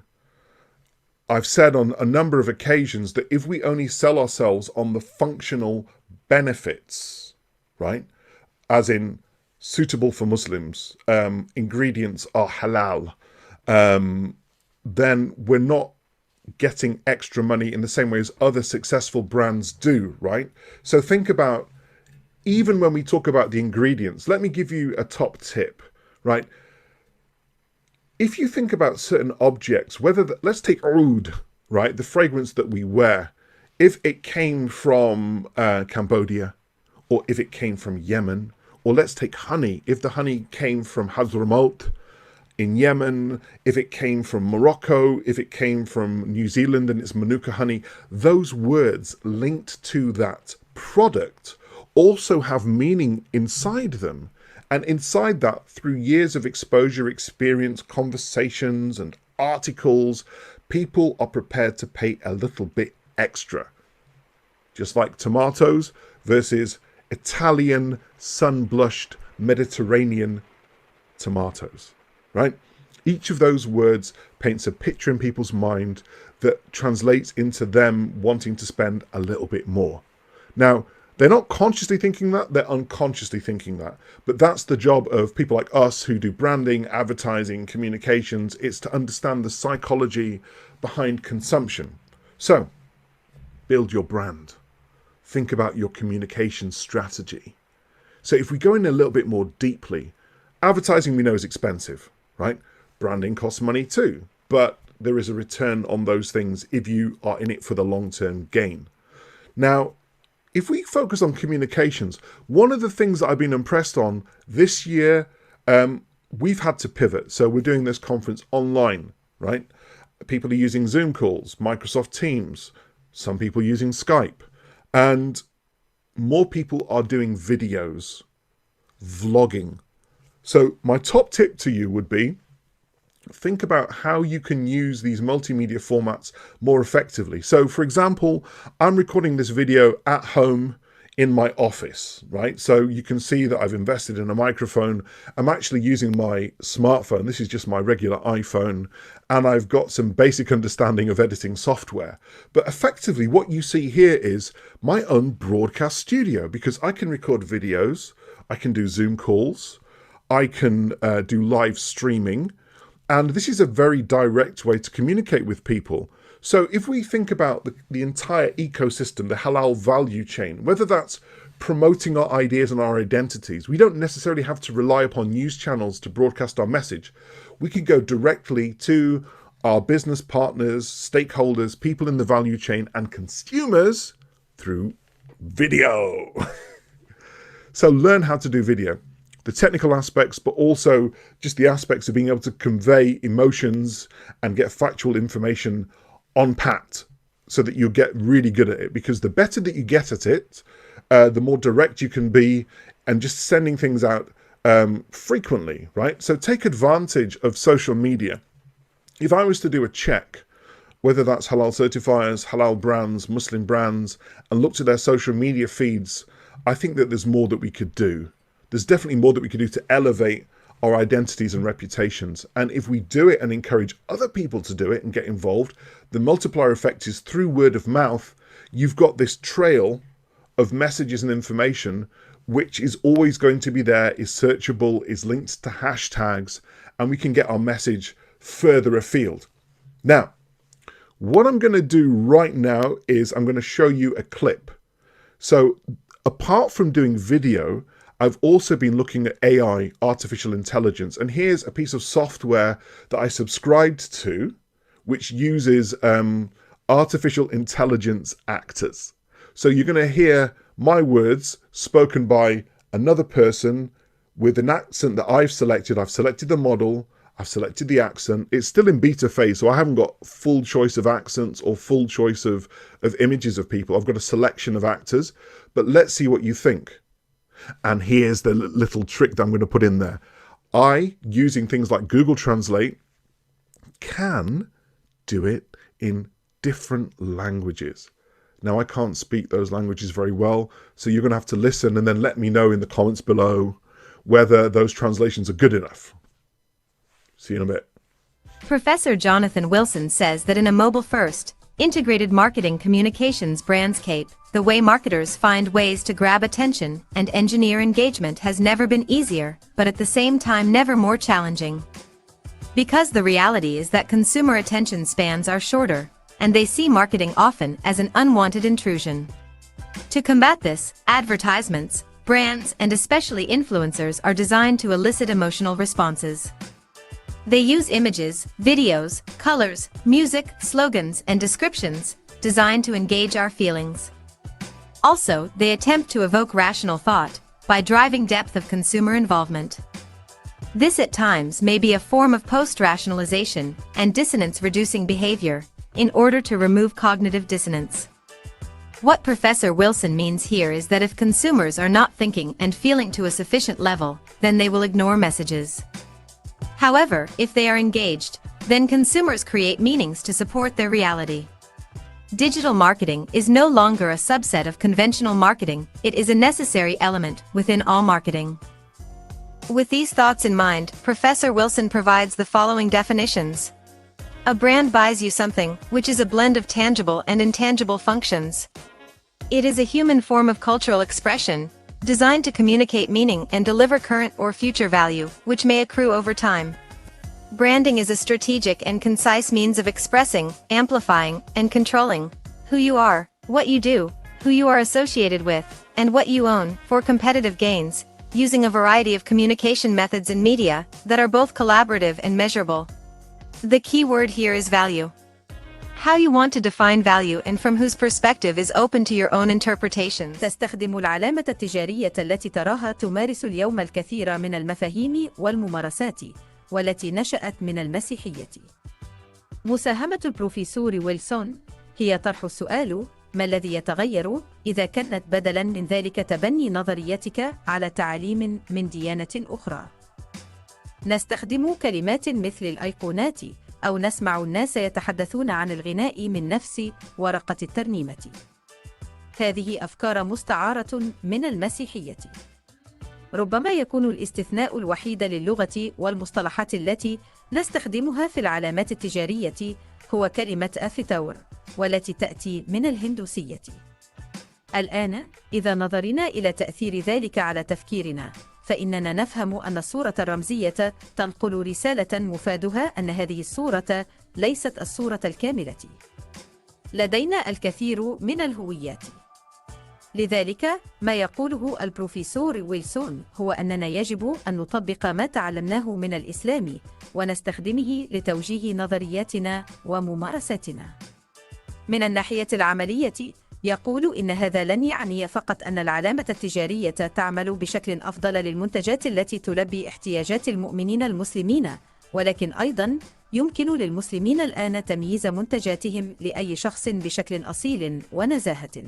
การสร้างตราสินค้าที่คุณเห็นในปัจจุบันใช้แนวคิดและแนวปฏิบัติมากมายซึ่งมีต้นกำเนิดมาจากศาสนาคริสต์การมีส่วนร่วมของศาสตราจารย์วิลสันคือการถามคำถามว่าจะมีการเปลี่ยนแปลงอะไรหากคุณใช้ทฤษฎีของคุณเป็นหลักในคำสอนจากศรัทธาอื่นเราใช้คำเหมือนไอคอนหรือได้ยินคนพูดถึงการร้องเพลงจากแผ่นเพลงเดียวกันสิ่งเหล่านี้เป็นแนวคิดที่ยืมมาจากศาสนาคริสต์อาจมีข้อยกเว้นเพียงอย่างเดียวสำหรับภาษาและคำศัพท์ที่เราใช้ในการสร้างแบรนด์คือคำว่า avatar ซึ่งมาจากศาสนาฮินดูตอนนี้ถ้าเราดูว่ามีผลต่อความคิดของเราอย่างไรเราจะเข้าใจว่า avatar บ่งบอกข้อความว่าภาพนี้ไม่ใช่ภาพที่สมบูรณ์เรามีตัวตนอีกมากมายดังนั้นสิ่งที่ศาสตราจารย์วิลสันกล่าวคือเราควรประยุกต์ใช้การเรียนรู้จากศาสนาอิสลามและใช้เป็นแนวทางในทฤษฎี และแนวทางปฏิบัติของเรายิ่งไปกว่านั้นเขากำลังบอกว่าไม่เพียงแต่จะหมายความว่าการสร้างตราสินค้าจะทำงานได้ดีขึ้นสำหรับผลิตภัณฑ์ที่จัดทำขึ้นสำหรับผู้นับถือศาสนาอิสลามเท่านั้นแต่ตอนนี้ชาวมุสลิมสามารถสร้างตราสินค้าให้กับทุกคนได้อย่างแท้จริง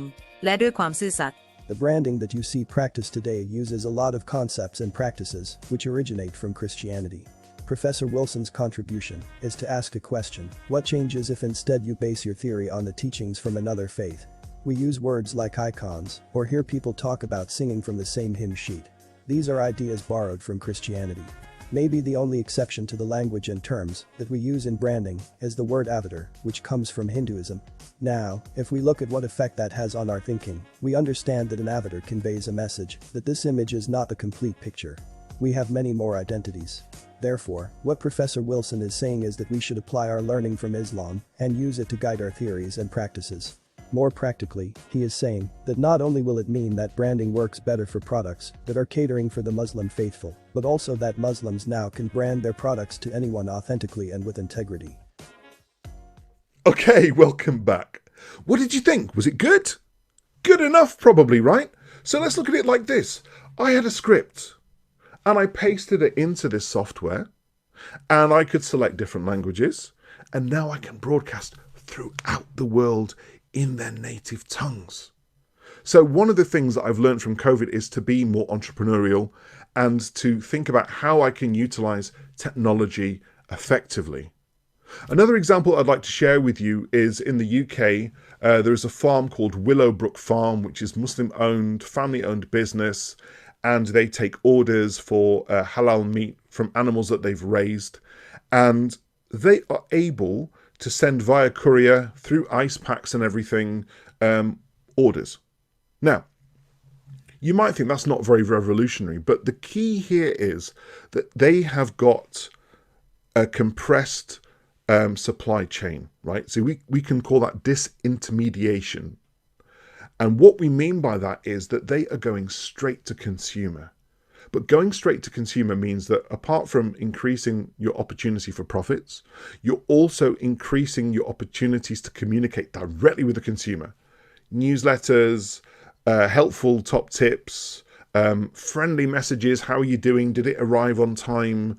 All of those things are really important. So I'd ask the question, certifiers, restaurants, hotels, food companies, beverage companies, all of these different businesses, do you talk enough to your customers? And talk enough doesn't mean broadcast, this is what we're doing, Assalamu alaikum wa rahmatullah, Eid Mubarak, Alhamdulillah, we are Muslims. It means, well, what do you think? And replying to them, or do you have any top tips? What's your favorite recipe? You know, where do you like to go on holiday? And generating that communication, because if you're at the center of the communication, the multiplier effect is that word of mouth elevates your brand and your reputation and your image and your identity and your personality. So, carrying on from that, I want us to think, how's our personality? In this quest for raising the status of halal, brand Islam, brand halal, whatever you want to call it, do we understand the components of branding sufficiently? So, the corporate identity, the holding company, the product brand, which is different than the company identity, the whole product line, our public relations, our communications, all of these different units. If it's confusing, hey, give me a call. I can give you kind of a whistle-stop tour on the difference between a corporate brand, a product brand, a certification brand on the back of the packaging, and what each of those mean and how they work together. But there has to be an overlap, right? Your vision, your mission, your purpose, people's perceptions, the value they attribute to those things, all have to work in tandem to give you a more consolidated, branded identity. And if you're not convinced yet, a brand means that you are more easily identified, easier to find, you're on the top of people's mind, so that when they think about something, they think about you. And also, if, and these things do happen, if things go wrong, they can find you and you can apologize. And people that have a good image, identity, personality that people are familiar with are more likely to be forgiven. Think about your friends, people on the WhatsApp group and and the rest of us, if somebody makes a mistake, but you know who that person is, you can vouch for them, you forgive them, right? If you don't know who they are, it creates suspicion. So I want us to be reminded of the sunnah of the Prophet Muhammad sallallahu alaihi wasallam.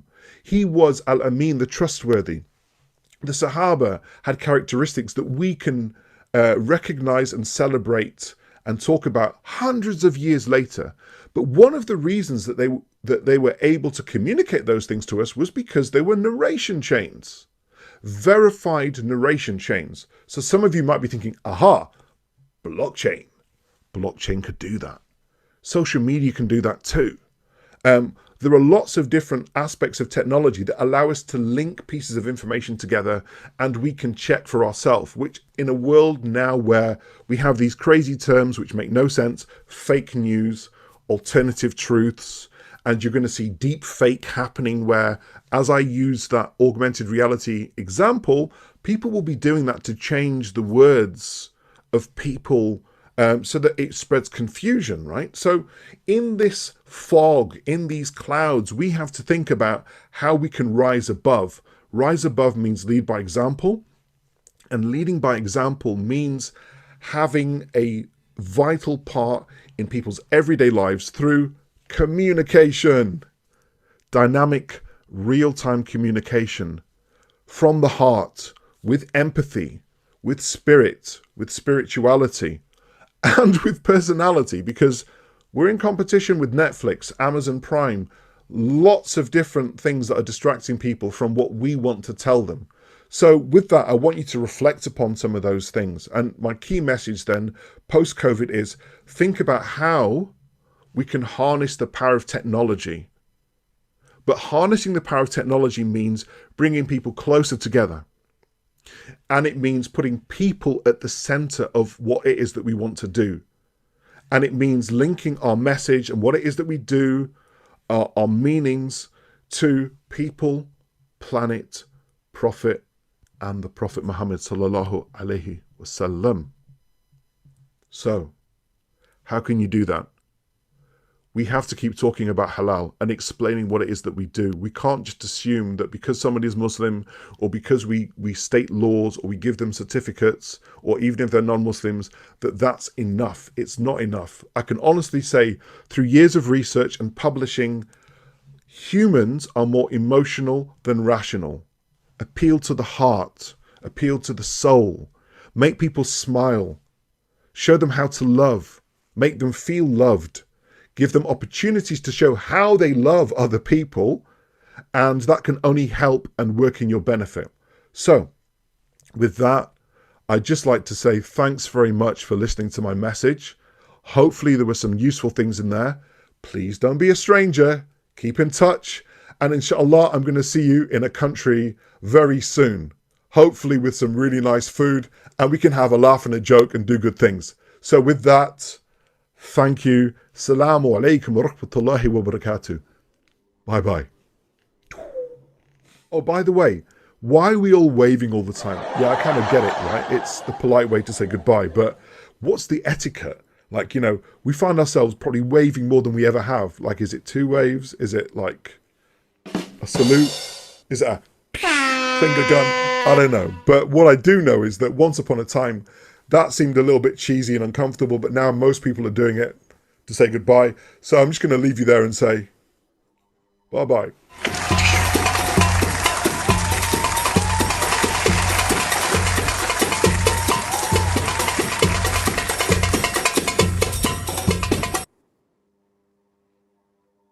Thank you, Professor Wilson, and I hope all of you enjoyed that session. It was partly about branding and also partly a pep talk and motivation talk for all of you SME business entrepreneurs out there to think about a lot of areas that he covered, talking about on a personal level, be careful on taking on debt against your financial sustainability.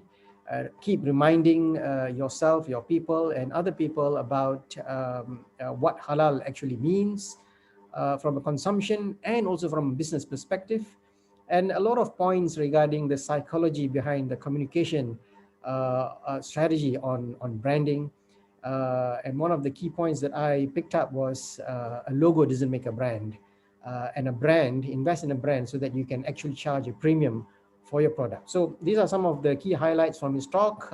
Amazing talk. We are now going to talk about, we are now at the Q&A session.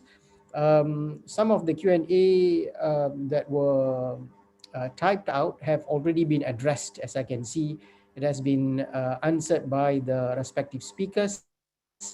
So let's not go back on those questions. All of you who are curious about the questions can look at the questions and also look at the answers. We don't have much time. So what I will do is, there is one outstanding question there, and I will wrap that question into a question for all the speakers, which the speakers can use as a question to wrap up your session and provide concluding remarks. I hope that is okay with you, all speakers. Yeah. So the question is basically this. The question is halal a cost factor, or is it a competitive advantage?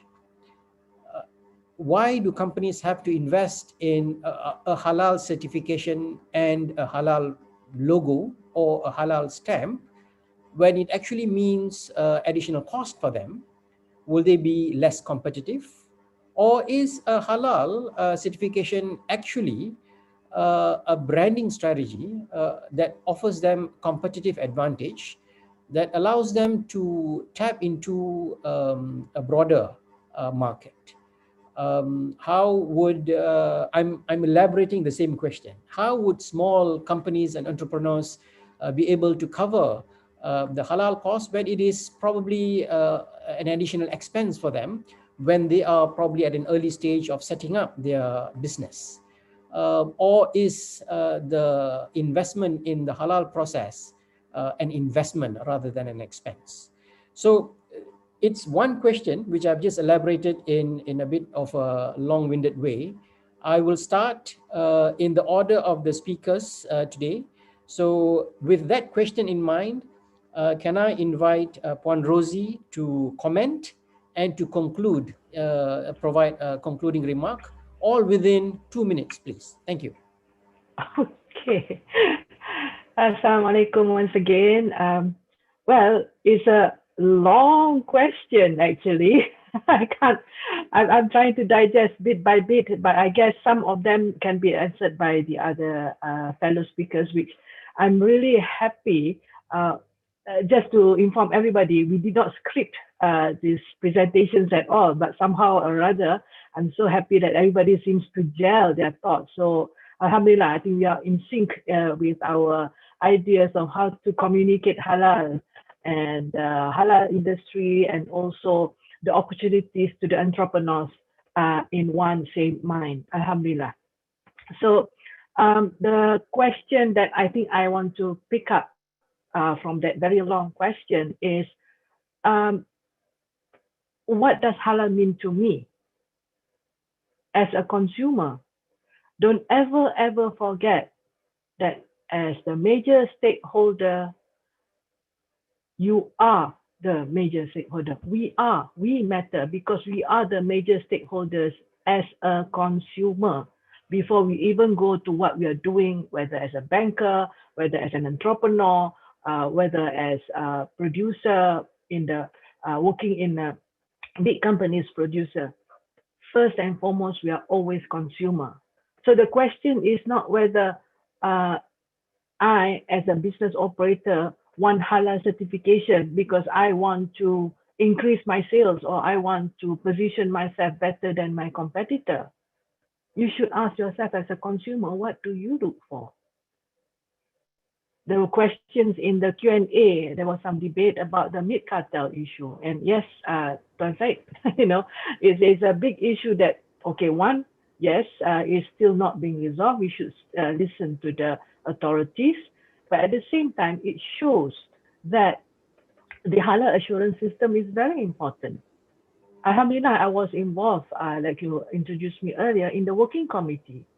In the Malaysian standards, we make sure that the halal assurance system, the process keep on being tightened. And that's why at the latest revision 2019, we introduced the concept of halal built-in, right? The onus is back on us. We as the consumer, and then we as the provider. What's our role? We should be asking ourselves, and then from there, you decide whether is halal a commodity, or is halal a business, or is halal, like what Prof. Wilson said just now, is for people, planet, profit, and the Prophet. Prophet Muhammad sallallahu alaihi wasallam. You know, that was the best, Prophet Muhammad sallallahu alaihi wasallam. You know, and I have to add one more for Allah subhanahu wa ta'ala. Okay, so I guess my 2 minutes is up. Thank you very much. Thank you. Alhamdulillah, and thank you audience for your staying up until now, and also to those who are watching the recording later. Thank you very much. Assalamualaikum warahmatullahi wabarakatuh. Thank you, Puan Rosie. Encik Rizal Yusuf, Bank Islam. I have to be very specific which Rizal I'm referring to. Go ahead. Right. We can see that Puan Rosie have elaborated a lot and extensively about the need of having the halal certification and whatnot. But through my engagement with JAKIM and the local halal certification body, having halal certification is not really a cost because it doesn't cost that much. But in terms of the readiness, in terms of getting all the processes in place, that will make that will require some time. That will require some audit. So that's where the cost will go into. But having said that, looking at the consumer point of view, the requirement of the consumer within the locality, within the Malaysian market, or within the halal market itself, the consumer would require that this, especially for the food industry, it has to be halal certified. It has to be halal. So they need that added comfort. So in that sense, with the fraction of the cost, you would be able to garner more market, more business, because you are looking into what the requirement of the customer, what the customer wants. The customer wants it to be halal certified. So we are making it ready and making it available for our products and services to be halal certified. So that is a fraction of the cost that will contribute to huge opportunities in terms of opening up the market, which is the halal market.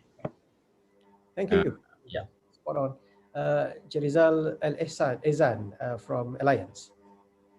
Thank you. I think it's been spoken already. I echo same thoughts from Rosie as well, Rizal. Halal is a quality system, right? Beyond the fact that it's a way by which we access new markets, it's a quality system. It's making sure that what we produce is produced in a way that's going to be acceptable by our customers, who are demanding way much more in terms of quality specifications and standards nowadays. The investment, of course, clearly is an issue, because at the early stage of your business life cycle, the amount of money that you kind of need to put into place in order to qualify for that quality standard can be quite prohibitive. And this is where I think there's an opportunity to make halal, rather than something that's going to be exclusive, we have to create modalities by which this whole process by which people get halal is more inclusive. And so there's a continuing theme throughout the conversations across all the speakers today. It's about creating that ecosystem. It's about creating communities by which we help each other out to become much more halal, to be much more aligned towards the halal values. Again, this is where I think, if I tie this back to what I spoke about earlier, banks have a major role to play. And I think if we start shifting our view from being purely shareholder-centric to become much more stakeholder-centric, then I think there's clearly a lot more that banks can do in order to create these communities and ecosystems and support systems for SMEs to venture into halal successfully. And those are my thoughts. Thank you, Rizal. Dr. Marco? Regarding halal certification, I think we should not see it as a cost factor. I think in my talk about halal excellence, we should not have any compromises either on food safety or halal. So I think the halal brand from JAKIM is a recognition for no compromises and having halal excellence in place. It also allows you to co-brand with Jakim, which is a leading halal brand, which allows you to give market access to a lot of markets. So see it as an entry to markets and also help you in strengthening your own corporate reputation. If we talk about the takeaways of my session, I think to all the entrepreneurs and interested in the halal industry, I think the Corona crisis should be an opportunity that should not go to waste. I mean, we have a lot of hardship endured over those last months, more than 12 months already. So we should take this opportunity to do good and to further develop the halal industry. We should embrace halal excellence and take an end-to-end approach to halal, from source all the way to the point of consumer purchase.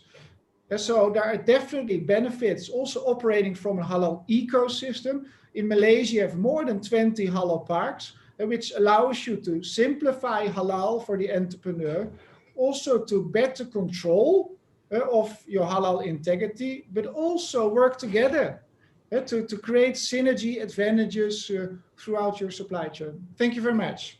Thank you, Dr. Marco. And finally, Dr. Iskandar, concluding remarks. Okay, so since I'm the last one, so I'm out of answer actually, because everybody already provide a good answer to the questions. But again, from my point of view, what I can highlight is from the aspect of value propositions. So your questions, whether it is a core competency or what, is it a cost or is it an advantage? For me, basically, if I may, okay, to sell the concept of halal certification, I will always go to the value propositions. So I think this, okay, now, okay, is the best time to focus on the halal certification because of all the issues that we have, okay, all around the world. So we have COVID-19. Okay, we also have the issue of the meat cartel. So we have lots and lots of issues related to the halal quality, as mentioned by Mr. Rizal just now. So when we talk about halal, halal is on the quality, and also it emphasizes the aspect of integrity. Okay, so when I talk about integrity, it is very, very important. And nowadays, okay, it's not only about Muslim, the non-Muslim also support the halal, okay, logo and also halal certification, certified, okay, products and also services. I think that is where we should go. Okay, go back to the value propositions. Okay, so that's it from me. Thank you. Thank you. So let us all bring our hands, hearts, and minds together to thank all the speakers who have been very dedicated and very constructive in their ideas. I would like to quote a saying, great minds discuss ideas, average minds discuss events, small minds discuss people. I certainly believe that I was in the presence of great minds today. We have been talking about great ideas, talking from the entrepreneurship level right up to the digital revolution of a very important industry, which is the halal industry. Hopefully we will be able to achieve greater things in your respective fields, and hopefully all of the participants who are from the halal industry and ecosystem, you have benefited from this session. Thank you to all the speakers. Final slide here, as you can see, I would like to bring your attention to some of the marketing materials of iPortal Live. This webinar was brought to you by iPortal. iPortal is currently running two competitions. One is the Startup Pitch competition, and the other one is the World Waqaf Day Date competition. You can find more details in iPortal's Twitter, LinkedIn, and Facebook pages. Hopefully you can participate or even spread the word, as Professor Wilson said, spread the word so that more people talk about these things. And in the halal context, we need to keep reminding and talking about halal so that people understand what halal is all about and the importance of halal. With that, ladies and gentlemen, all speakers, all participants, I thank you. Assalamu alaikum wa rahmatullahi wa barakatuh. Have a pleasant day. Thank you. Wa alaikum salam. Thank you, Tuan Syed. Thank you, everyone. Waalaikumsalam. Thanks, everybody. Thank you.